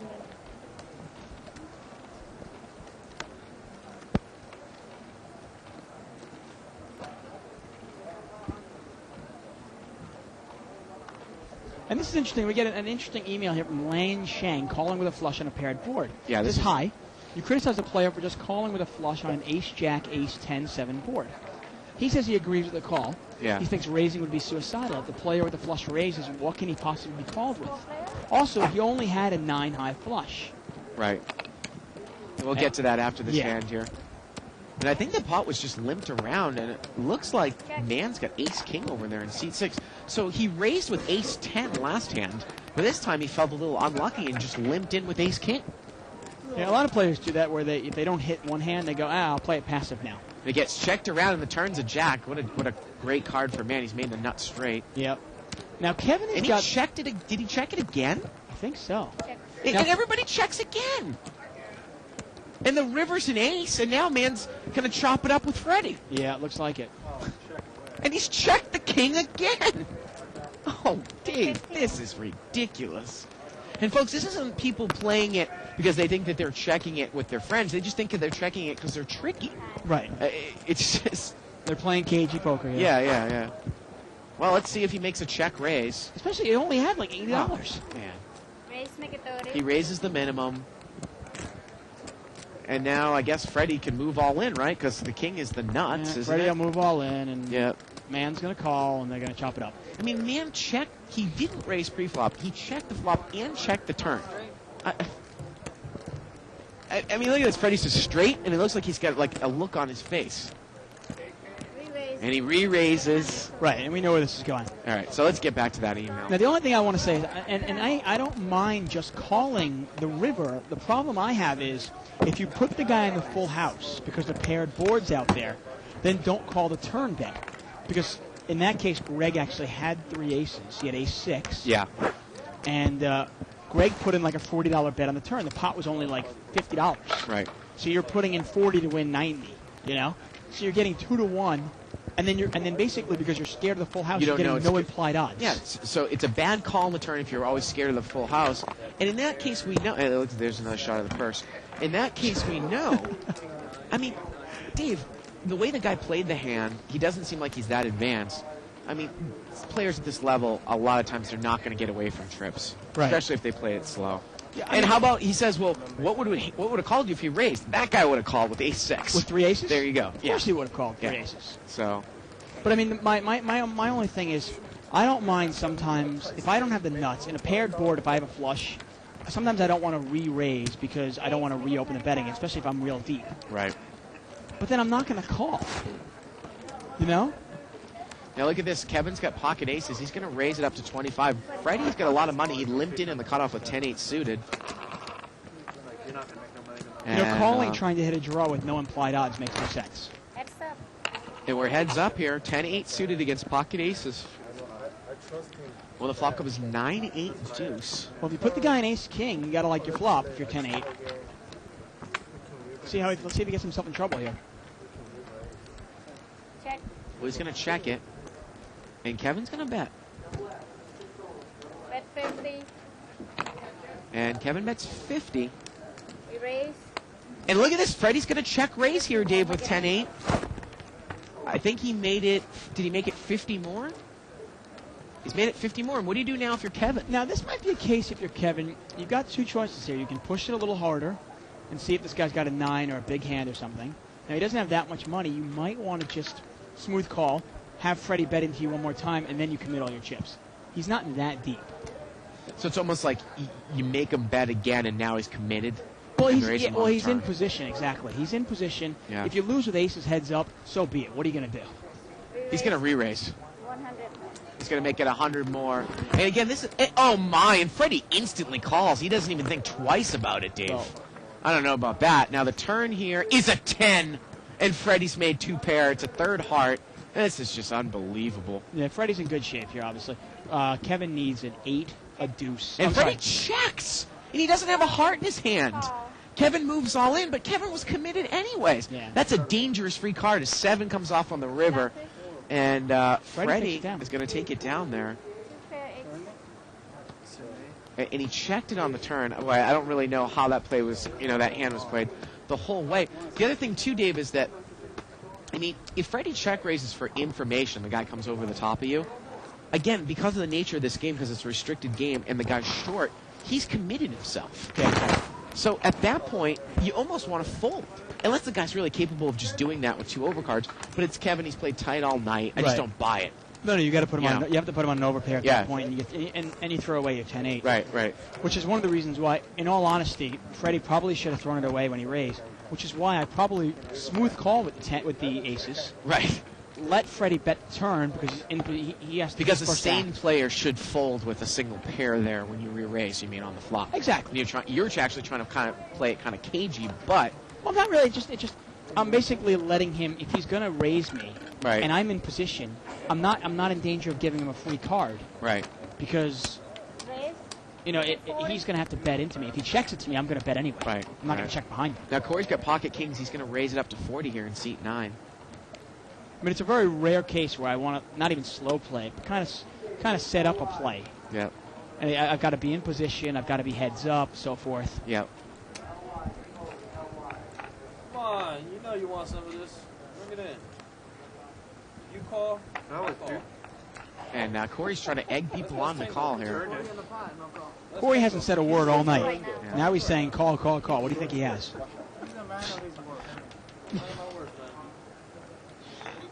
Go all in right now? I got to be honest with you. I don't mean to harp on Freddie, but I think that it's almost like that hand was played badly on pretty much every single street. I don't mind the check raise on the flop, but he should fold to a re-raise because he really shouldn't have called the pre-flop raise. Lung didn't have any money. Right. He only had like 200. Yeah. You don't really want to call that unless the guy has $400 or $500. Now St. John's going to call here with Jack 10, and look at this. And Richard already had Jack 10, so some of his cards are dead. 7-8 queen. He's picked up a gut shot. It's a $90 pot. Corey's got the overpair. And Corey only has about $350 there. Let's see how much he's going to bet. And to be honest with you, I don't mind back to that aces with the 10-8. Look at this 75, and St. John immediately calls. Wow. Immediately he calls. And he's only got a gut shot here. Well, I guess if you think the guy has ace-king here, Jack and 10 would be good. The turn's a 3. But he asked him, he goes, do you have an overpair? And now, Corey's not going to let off any free cards. He's going to drive forward to 150. I like the way Corey's playing the hand here. And again, a lot of times in this game, because of the nature of the restricted game, people are committed, and there's just no move to be made here. He's going to go all in with his chips. Sin just needs to get away from it. Right, Sometimes almost this game is easier because of that, Dave. Because it's, you can't make moves. Sometimes the semi-bluff is taken away from you. Yeah, until you have enough chips. Now, obviously, St. John's got 800. Right. But Corey only has a couple hundred. It's a $150 bet here. Yeah, and he's going to throw this away. Now, I just want to say one thing about that last hand with Kevin when he had the aces. Well, let's see. Well, he's still thinking about it. He's not going to call. There's no way. Yeah. Now, I don't mind him raising, another $100 after the checkers. I don't mind that either. There's two ways to play. I'm saying, one way I might play it is smooth call and make the guy bet into me again. Right. But hey, I don't mind pushing the envelope there with aces. Right. Taking the pot down right there if I can. Now, we have an email here from Paul, Dave, and this is with respect to last night's hand against Barry against Avo. Pocket sevens hand? Yeah, I think if Avo made a value bet in the end instead of going all in, Barry might have laid the sevens down with the heart. I think it's crucial to tell when someone goes all in that spot, especially the way that Avo was playing. I've seen Avo play a few times before, and I think Barry picked up on that big bet on the end. You guys do a great job, Paul. Well, it's a good point, Paul, but I have to tell you, like I said last night when it happened, a lot of skilled and advanced players make that overbet move now when they actually do have the nuts. And I'm going to tell you, if I'm against Barry Woods, I do push all in. I value bet hard against that guy all the time. But you wonder, what does Avo, though? And you wonder, I know Barry bet 1,500 on the river. if Avo actually had the ace of hearts, maybe he only makes it 5,000 because he wants a call. Yeah, but all he had was 7,000. He pushed all in, so it's not. There isn't like a lot of movement, room for movement there. Now the pot was limped around. Someone's got top two pairs, Queen 8 here for seat 6, and now seat 6 is going to lead here with That's top man. 2 pair. Yep. Again, the board is 4, Queen 8, 4. There we go. And the action is over here to Freddie. He's got Jack 9. He folds. Now, Alan's got a gut shot, but I don't think he can call this next. Man takes it down. And man folds. Or man takes it down there. Yeah, who knows? Who knows? But I mean, maybe. I'm just saying, in terms of if you're trying to represent something, obviously you can get tricky in that game. People can mix things up. You wonder if Avo had the ace of hearts, how much would he bet?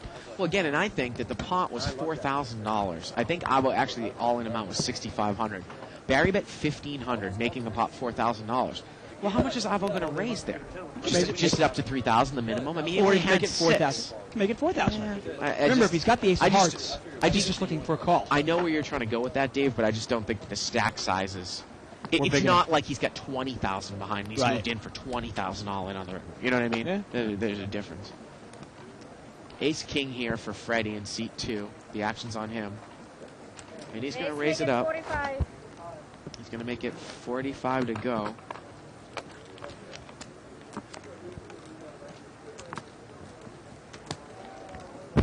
And it doesn't look like he's going to get called by anyone here. No.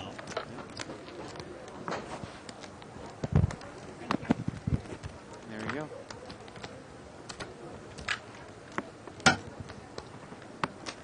Button moves over there to seat 7. We got about a half an hour left in the show.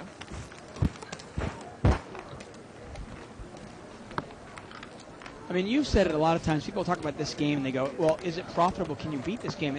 And to be honest with you, if you play straightforward and you play tight, Yeah. And you're playing in position and so forth, you can beat this game. Yeah.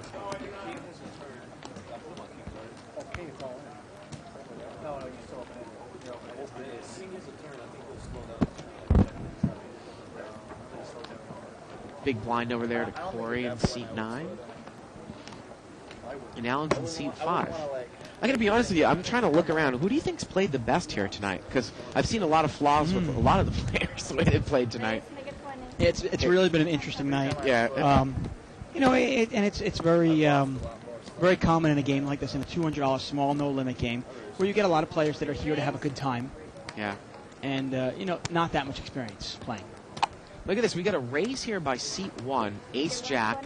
And Sinjin, he's done this a couple times tonight. He's going to raise over there from the button with deuce 7 offsuit. He's going to try to take it down without a flop here.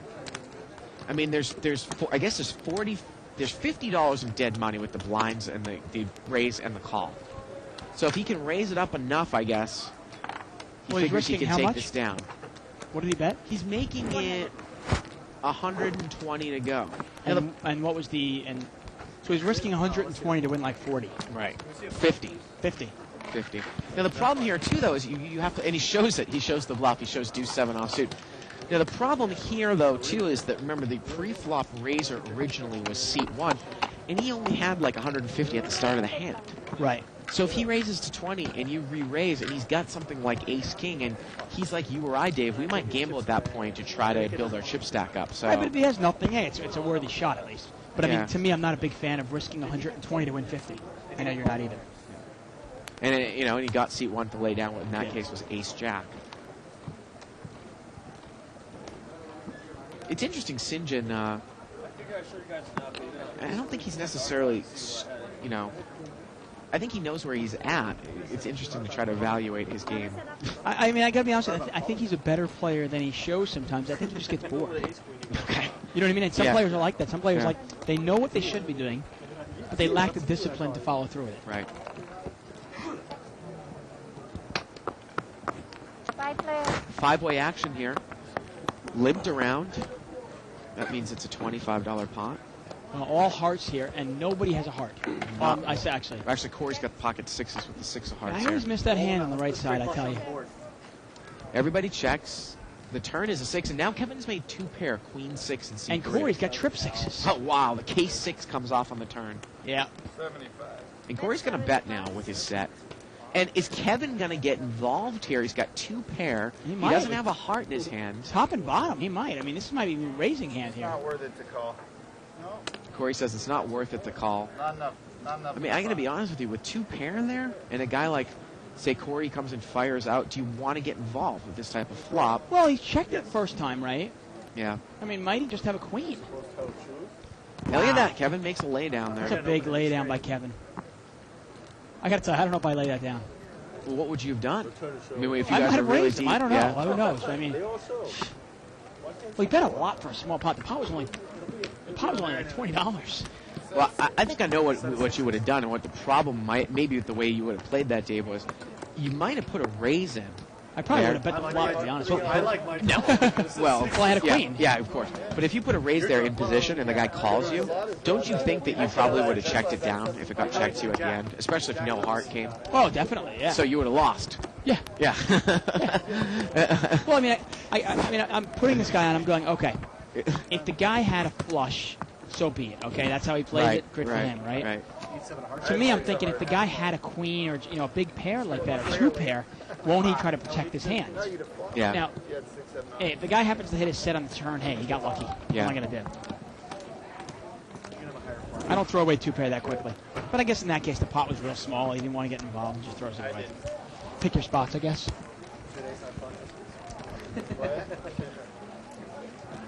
Ace-high flush is good. Yeah, I don't know if that bet And the made button any moves over here to seat 9. I get called, I lose pretty much. Unless you're the ace of hearts. Well, unless 2 pair calls me. Again, you're not looking forward to that AFC power matchup between the Bills and I am. the I'll be. Patriots? I'll be glued to it. That and I can't wait to watch the Oakland Raiders and the Jets. Oh, man. Oh man. Is that a Sunday night game this week, too? Yeah. Well, I was thinking of slitting my wrist this weekend, so why not do it to that game? Boy, sometimes the Sunday night games really get the worst of it, Dave. I mean, when they put the Monday night games on, they try to have the teams so that the year before their records were at least 500, Right. both Yeah, teams. instead of 6s, he has 2 pair. He'd be betting on you on the river just to get a I mean, when's the last time you've seen Cincinnati on a Monday night game? Well, it's hard. It's hard to predict it. You know, I mean, look at Philadelphia. Philadelphia's had 3 Monday Yeah. night games this year, and they suck. Now, we got to see seat two's hands because he's in the hand, Freddie over there. We got a raise by seat 1 with ace-king. Freddie calls, and Kevin calls with 3-4 suited. Freddie's got 10-5 of clubs. 9-7-9. He's got a club draw. Yeah, this is interesting. And Tony's gonna check it. Check, check. And Kevin's going to bet. Bet 45. Well, Kevin has gotten out of line all day, but look He at bets this. 45. And the interesting thing is that if he gets Tony to fold the hand, and Freddie misses his flush, you wonder if Kevin can take this down the whole way through.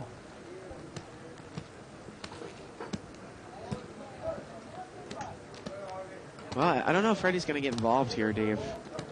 He's not going anywhere. Come on, no way. Is he really going to fold?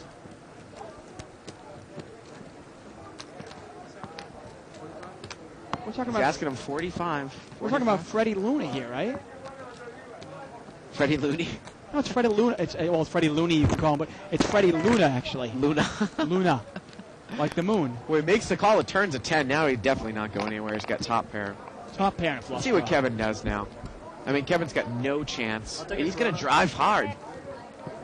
And unfortunately for Kevin, that was a really bad turn card. But if that was a blank, maybe Freddie would have folded. Yeah, and sometimes that's a problem with bluffing on hands with boards that have a draw, because you don't know. Did the guy call me with a 9? Did the guy call me with a 7? Or did he call me with clubs? Well, let's say he just smooth calls here again. You just give up on the river. I mean, you got to put him on something. Unless you think he's just got a busted flush draw. Could you bet out like a jack high flush draw here on the river that misses? He makes the call, and Kevin's drawing dead, and the river's an 8. Well, that's a scary card there. 7, 8, 9, 10 out there. I mean, if Again, can Kevin make a bet here to drive out a busted club draw? well, that's the question. Does he have enough money? And he does. Kevin moves all in, and let's see how much it is. It's about 100, Dave, into about a $300 pot. And But that's the Freddie problem. I think he's going to quickly call. Yeah, he did. Yeah. And the problem was he almost set it up wrong.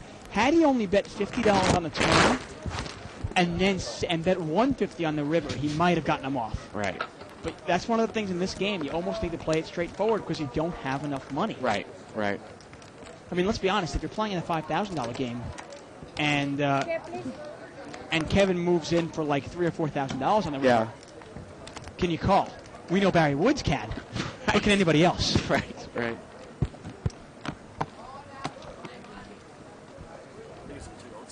Can I get a chair, please?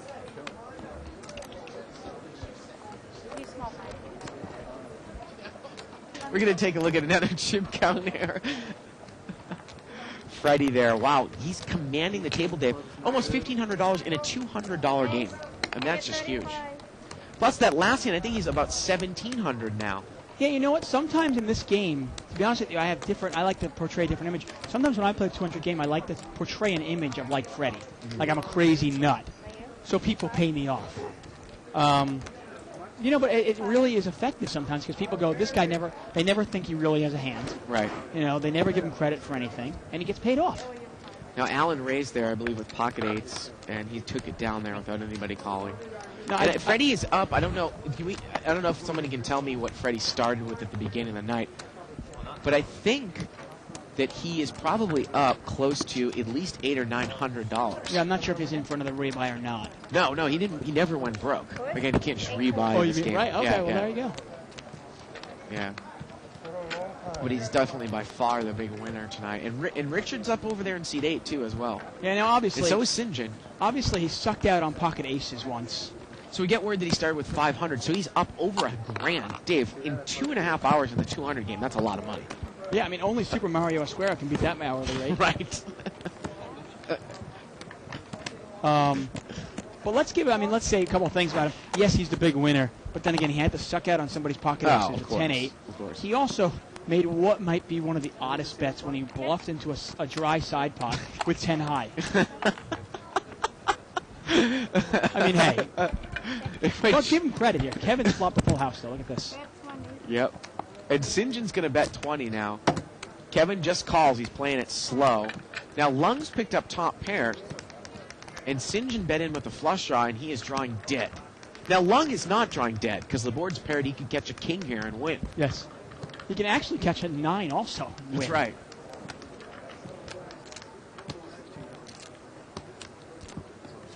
I got to be honest with you, Kevin, obviously he's flopped the full house. He wants people to catch up here. And again, this isn't limit hold'em, Dave, where you actually want to drive with your big hands anyways because you're missing bets. Because if he can make somebody catch up, he can make all of the bets back on one street. Well, the river's a 6. It's not going to happen. Let's see if St. John bets, though. Tries to bluff into it. King 9? Actually, Kevin's going to come bet, out okay, and right bet. And he shows the full house. St. John winces. He winced. He goes, oh, thank God the club didn't come. Yeah. Interesting email here, huh? From Phonebone. Phonebone. Phonebone. He wants to know what the deal with the restricted buy-in and what is the purpose of it. No, I had a 9. What's the rationale behind the restricted buy-in no limit game? You're out of there. Well, I got to tell you, I know they don't do it in Vegas, but in here when the game started, first started be putting down, the first game that we ever put down, I think a lot of the casinos put down, was the 100 game. The restricted 100 game, and I just think that they were trying to get it so that people wouldn't, obviously lose a lot of money, Dave, right in the beginning. Obviously, money for the casino, people having money means the game can continue. And, there are certain places in Vegas that they do it at, Bellagio, but then there are other places where they don't. And I think the rule mostly in Vegas, they don't have restrictions. Right, okay. But Bellagio does. Wait a second. They play poker at Vegas besides Bellagio? I thought Bellagio owned the whole place. We get a raise here by Kevin. Here we go. And the pot was straddled. 40 more. And he's made it 40 more. We can't see what Freddie has over there in seat 2. And he's going to fold. He's got ace-3 offsuit. He folds. Well, let's see. He gets rid of ace rag there. And Kevin takes it out. Let me bring up an interesting point, because I know a couple people that, have a place in Vegas, Dave, and they have places in L.A. And they play, professionally, and they go to Vegas a lot. and they specialize in no-limit hold'em cash games. And they told me, people think, well, Vegas pretty much for poker is, Bellagio, MGM, Mirage, Wynn, those types of places. But they said that even if you go around to, say, the shady poker rooms in, like, say, even the theme casinos, that No Limit Hold'em is so popular now, you can go into the Luxor, you can go to Treasure Island, you can go to Circus, all those places, and find low-level, no-limit games. And they said that some of those games are the absolute easiest to beat, because you don't have regular poker players in those games. And that's all they do. And they go around and travel to different poker rooms every weekend. Okay. I mean, how long do you think it would take you to go around? Probably almost half a year, right? To all the different casinos, poker Oh, rooms? definitely. I mean, Yeah. but obviously you've got the tourists coming down there. Yeah. They watch No Limit Hold'em on TV. They go in there, they go, hey, what's a couple $100? Right, because remember, now we had a straddle here by seat 7. Seat 8 is called. Seat 1 and 2 have called. And St. John's going to check out of the straddle spot. He's got deuce 9 offsuit. And we've got a $40 pot going here to the flop. King, deuce 6. Again, St. John's in there with deuce 9, but I don't think it's going to matter. Bet 20. Now, Tony's going to bet his hand here. Yeah. Pretty straightforward player here. Tony bets when he has it, checks when he doesn't have it, which is usually pretty effective in this game. Now, Freddie's got pocket 5s. I mean, I just can't imagine that you're going to call with people behind you. Tony has no money. Wow, he's going to make the call. And St. John calls with deuce 9. Wow. And so does Richard with ace jack. Are we looking at the cards correctly? I think so. And then Are suddenly, you kidding me? Suddenly we've got a $120 pot. And there's And a look 9. at this, St. John spikes 2 pair. Oh, look at that. He called with deuce 9. St. John, the suck-out specialist. Solid. And now Tony's moved all in. He's short. He's going to move all in with king, queen. You can't blame Tony here. This is bad luck. Looks about like $100 right there. I'm sure St. John's going to call at least. Well, the only thing Tony did wrong there was he only bet $20 into a $40 pot. Well, If he bets $40, St. John probably doesn't call.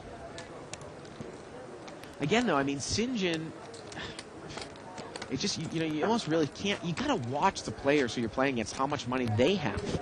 You know how much money you have. Well, the problem is he might be watching Tony's thing, but the thing is that Freddie called also. Right. So he doesn't know. Maybe Freddie's got a king. And St. John is going to probably raise. No, he just calls. Well, I think Tony's all in here. Right, but I mean, he doesn't have a player behind him. Yeah. Well, Tony can catch a king, a 6, or a queen. A 6 would counterfeit St. John's hands. And here we go to the river. And the river's a king. Good for Tony. He's got trip kings. Good for Tony. And I can't blame St. John. I mean, for $20. Well, there you go.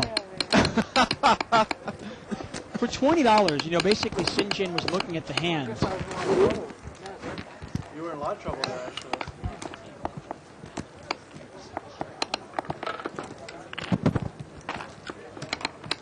That was the flip out. And the button moves over to seat 5. So, yeah, Tony spikes it at the end. Yeah, and I was going to say, St. John, one of the reasons St. John calls at 20 is Freddie calls in between, and he calls 20. Now he's suddenly looking at it going, well, wait a second. The pot's now $100. Right. I'm getting 5 to 1 on money, and if I spike 2 pair, I could win a big pot. Raise with the 20. Now we get a raise here by Corey. He's got king, queen suited. Unfortunately, that happens sometimes. Sometimes you get lucky, but you have to know that your opponent has redraws against you.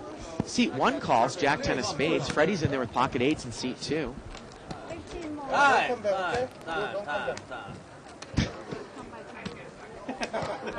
And St. John, I like how you asked for is he going to go on tilt? Nope, not going to play it. So we've got a $60 pot here, 3 ways. Some interesting hands out there, huh? King, queen, jack 10 suited, pocket 8s. Well, there's a jack. Is that what you're trying to hit when you play a jack 10 suited, though, Dave? Well, I guess if it gets checked to you, the preflop raiser checks to you, well, Now, it's a $60 pot. Come on, throw in a bet there that's worthy of that pot. Bet 30. well, he's going to bet half the pot. He loves to bet half of it. And what is Freddie going to do? I mean, Dave, I tell you, these are the most difficult positions in No Limit Hold'em to be in. With a hand like pocket 8s against this type of board. Now, he's going to raise. Again, a mid-pocket pair with maybe one overcard that you can't necessarily put somebody on, right? Problem is, Tony has played it pretty straightforward all night. He raises to 30, and it looks like Tony's going to call. Tony's only been betting when he hasn't. Hasn't bluffed all night. Pot's 180 here. Turns a 5. Tony Now, checks. The only thing you're wondering if you're Tony here now, you can't beat a 5. You can beat a heart draw, but you really can't beat any Yeah, look jacks. at that. He folds. Yeah. There you go. Nice play by Freddie there. The other thing I was going to tell you about going around to some of those card rooms that never used to have poker rooms, or just small card rooms that say spread like a 1-2 no limit game. Right. Is you also have to remember that people are coming from Vegas from all over the world, all over the country. Now there are only card rooms like poker rooms in specific spots around the country. So if they've watched No Limit Hold'em, well, they're coming to Vegas and this is the first time they've gotten a chance to play poker. There aren't card rooms. Remember, it's not just a casino; it's the first time they've got a chance to play poker as well. Right. I mean, obviously there are underground card rooms and so forth. Right. Well, there are underground casinos too. Exactly. But you know what I'm trying to get at. I Without mean, a it's doubt. just Although I'll still maintain, though, the games in L.A., except during certain times when there are big happenings in Vegas, like the World Series and so forth, the games in L.A. are the best in the world. well. I wouldn't trade them for anything. I mean, I would tend to agree with you, but some people live by Vegas and say the games are easier there. I mean, people are coming here, Dave, to play poker. You know, it's different than, say, tourists in Vegas. Right. Problem is with the games in Las Vegas, though, it's gotten a little different, though, because the tourists, 10 years ago, the tourists had never really played poker. Now a lot of the tourists have, 1,000 hours of experience on internet. They're playing their little home games, and they're playing No Limit Hold'em home games, which they weren't doing 10 years ago. So Now we have a raise here. I believe it was by seat 9 with pocket 10s. He made it 30 to go. St. John's going to call with ace jack, and we are heads up.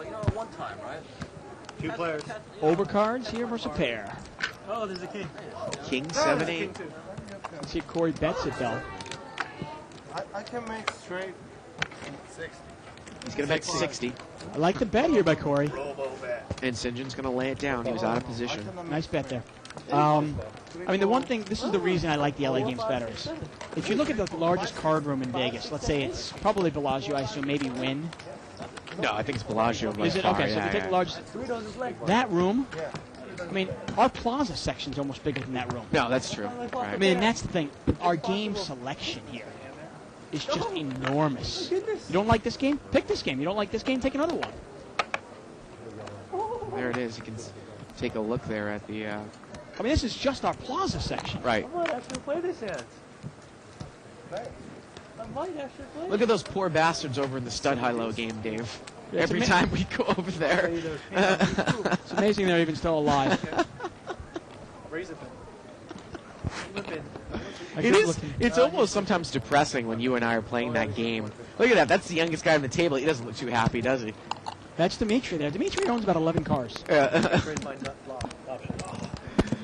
Actually, I think that was a no-limit table. Was it? Yeah. Limped around there. 5 or 6 way action here. Queen, deuce, 7. Look at Garo get those cards up. Pretty impressive here. Now, seat 8, Richard, in early positions, got top pair. But he checked it in early position.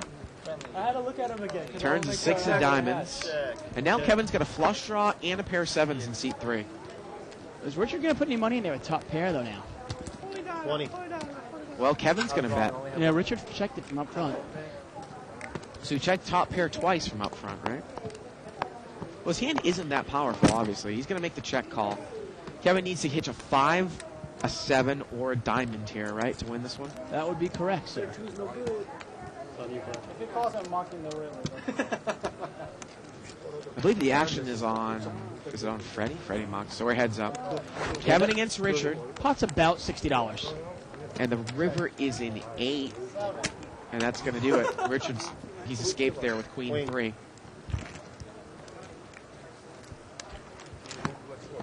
And I think some of the players at the table are really getting on Freddie, Dave. Seat 2. Well, he's only taking all their money. I think it might be the purse. Oh, okay. I got to tell you, though, the guy's not doing anything wrong. He's here to have a good time, and he's Right. and he's kicking some ass. I got to tell you that. Yeah. Give me any pair, Brian, I'm going on.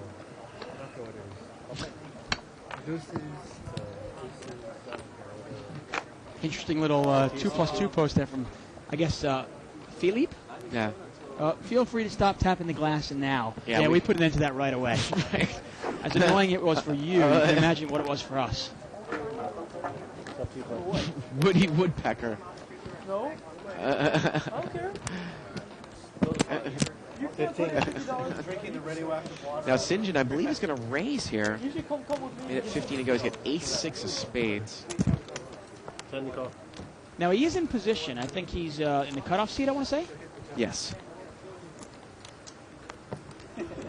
So he buys himself the button by raising. Gets Richard to Call fold. 10 more player. And now he's last to act in every It's funny round. that this specific hand, Barry Greenstein said he does not like raising. Ace rag suited in late position. Right. In no Yeah, limit but he hold'em. doesn't know how to play that. King 4-3 here. Now Freddie's open-ended, but St. John's picked up the nut flush draw. We know Freddie's probably not going to go anywhere here. And I guess the only, I mean, St. John's got the 6 of spades in his hand, so he actually has both of his straight cards in his hand. So there is no straight that's going to come with a spade, right? No. Yeah. St. John's going to bet 30 here. Yeah, Freddie gets there, he's safe. Yeah.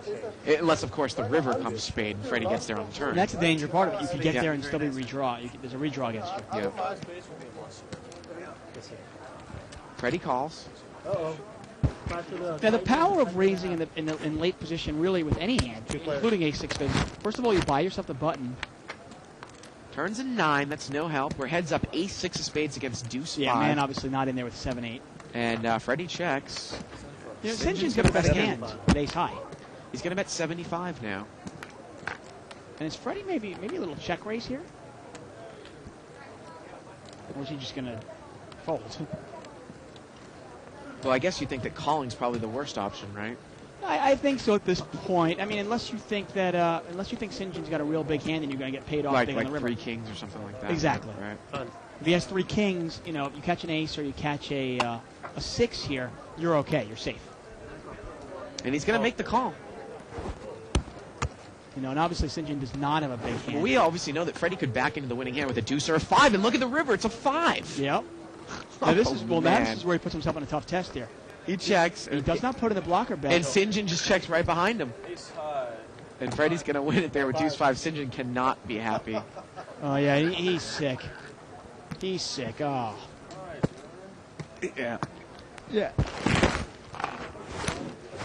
And that's why sometimes, Kathy Liebert actually said that sometimes I'll bet the river even if I put the other guy in a flush draw. And the reason I do it is just in case the guy backed into Right. a 5. You know, you're throwing a nice bet there. Keep representing. And I don't know if Freddie can call a $250 bet or a $200 bet on the river.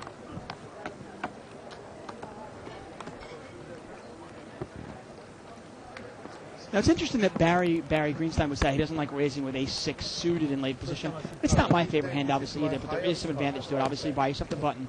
You also take the betting lead, and oftentimes people will check to the better, check to the raiser. You know, people do that. And you have the option there to either try to take a shot at it or take the free card. Yeah. And it does give you some options there. So, Yeah, I think it's a good point to make. Now, Freddie's going to raise here to 20 more, I believe, with Queen 3 offsuit. And so we got a lot of, look at all these cards. Are you kidding me?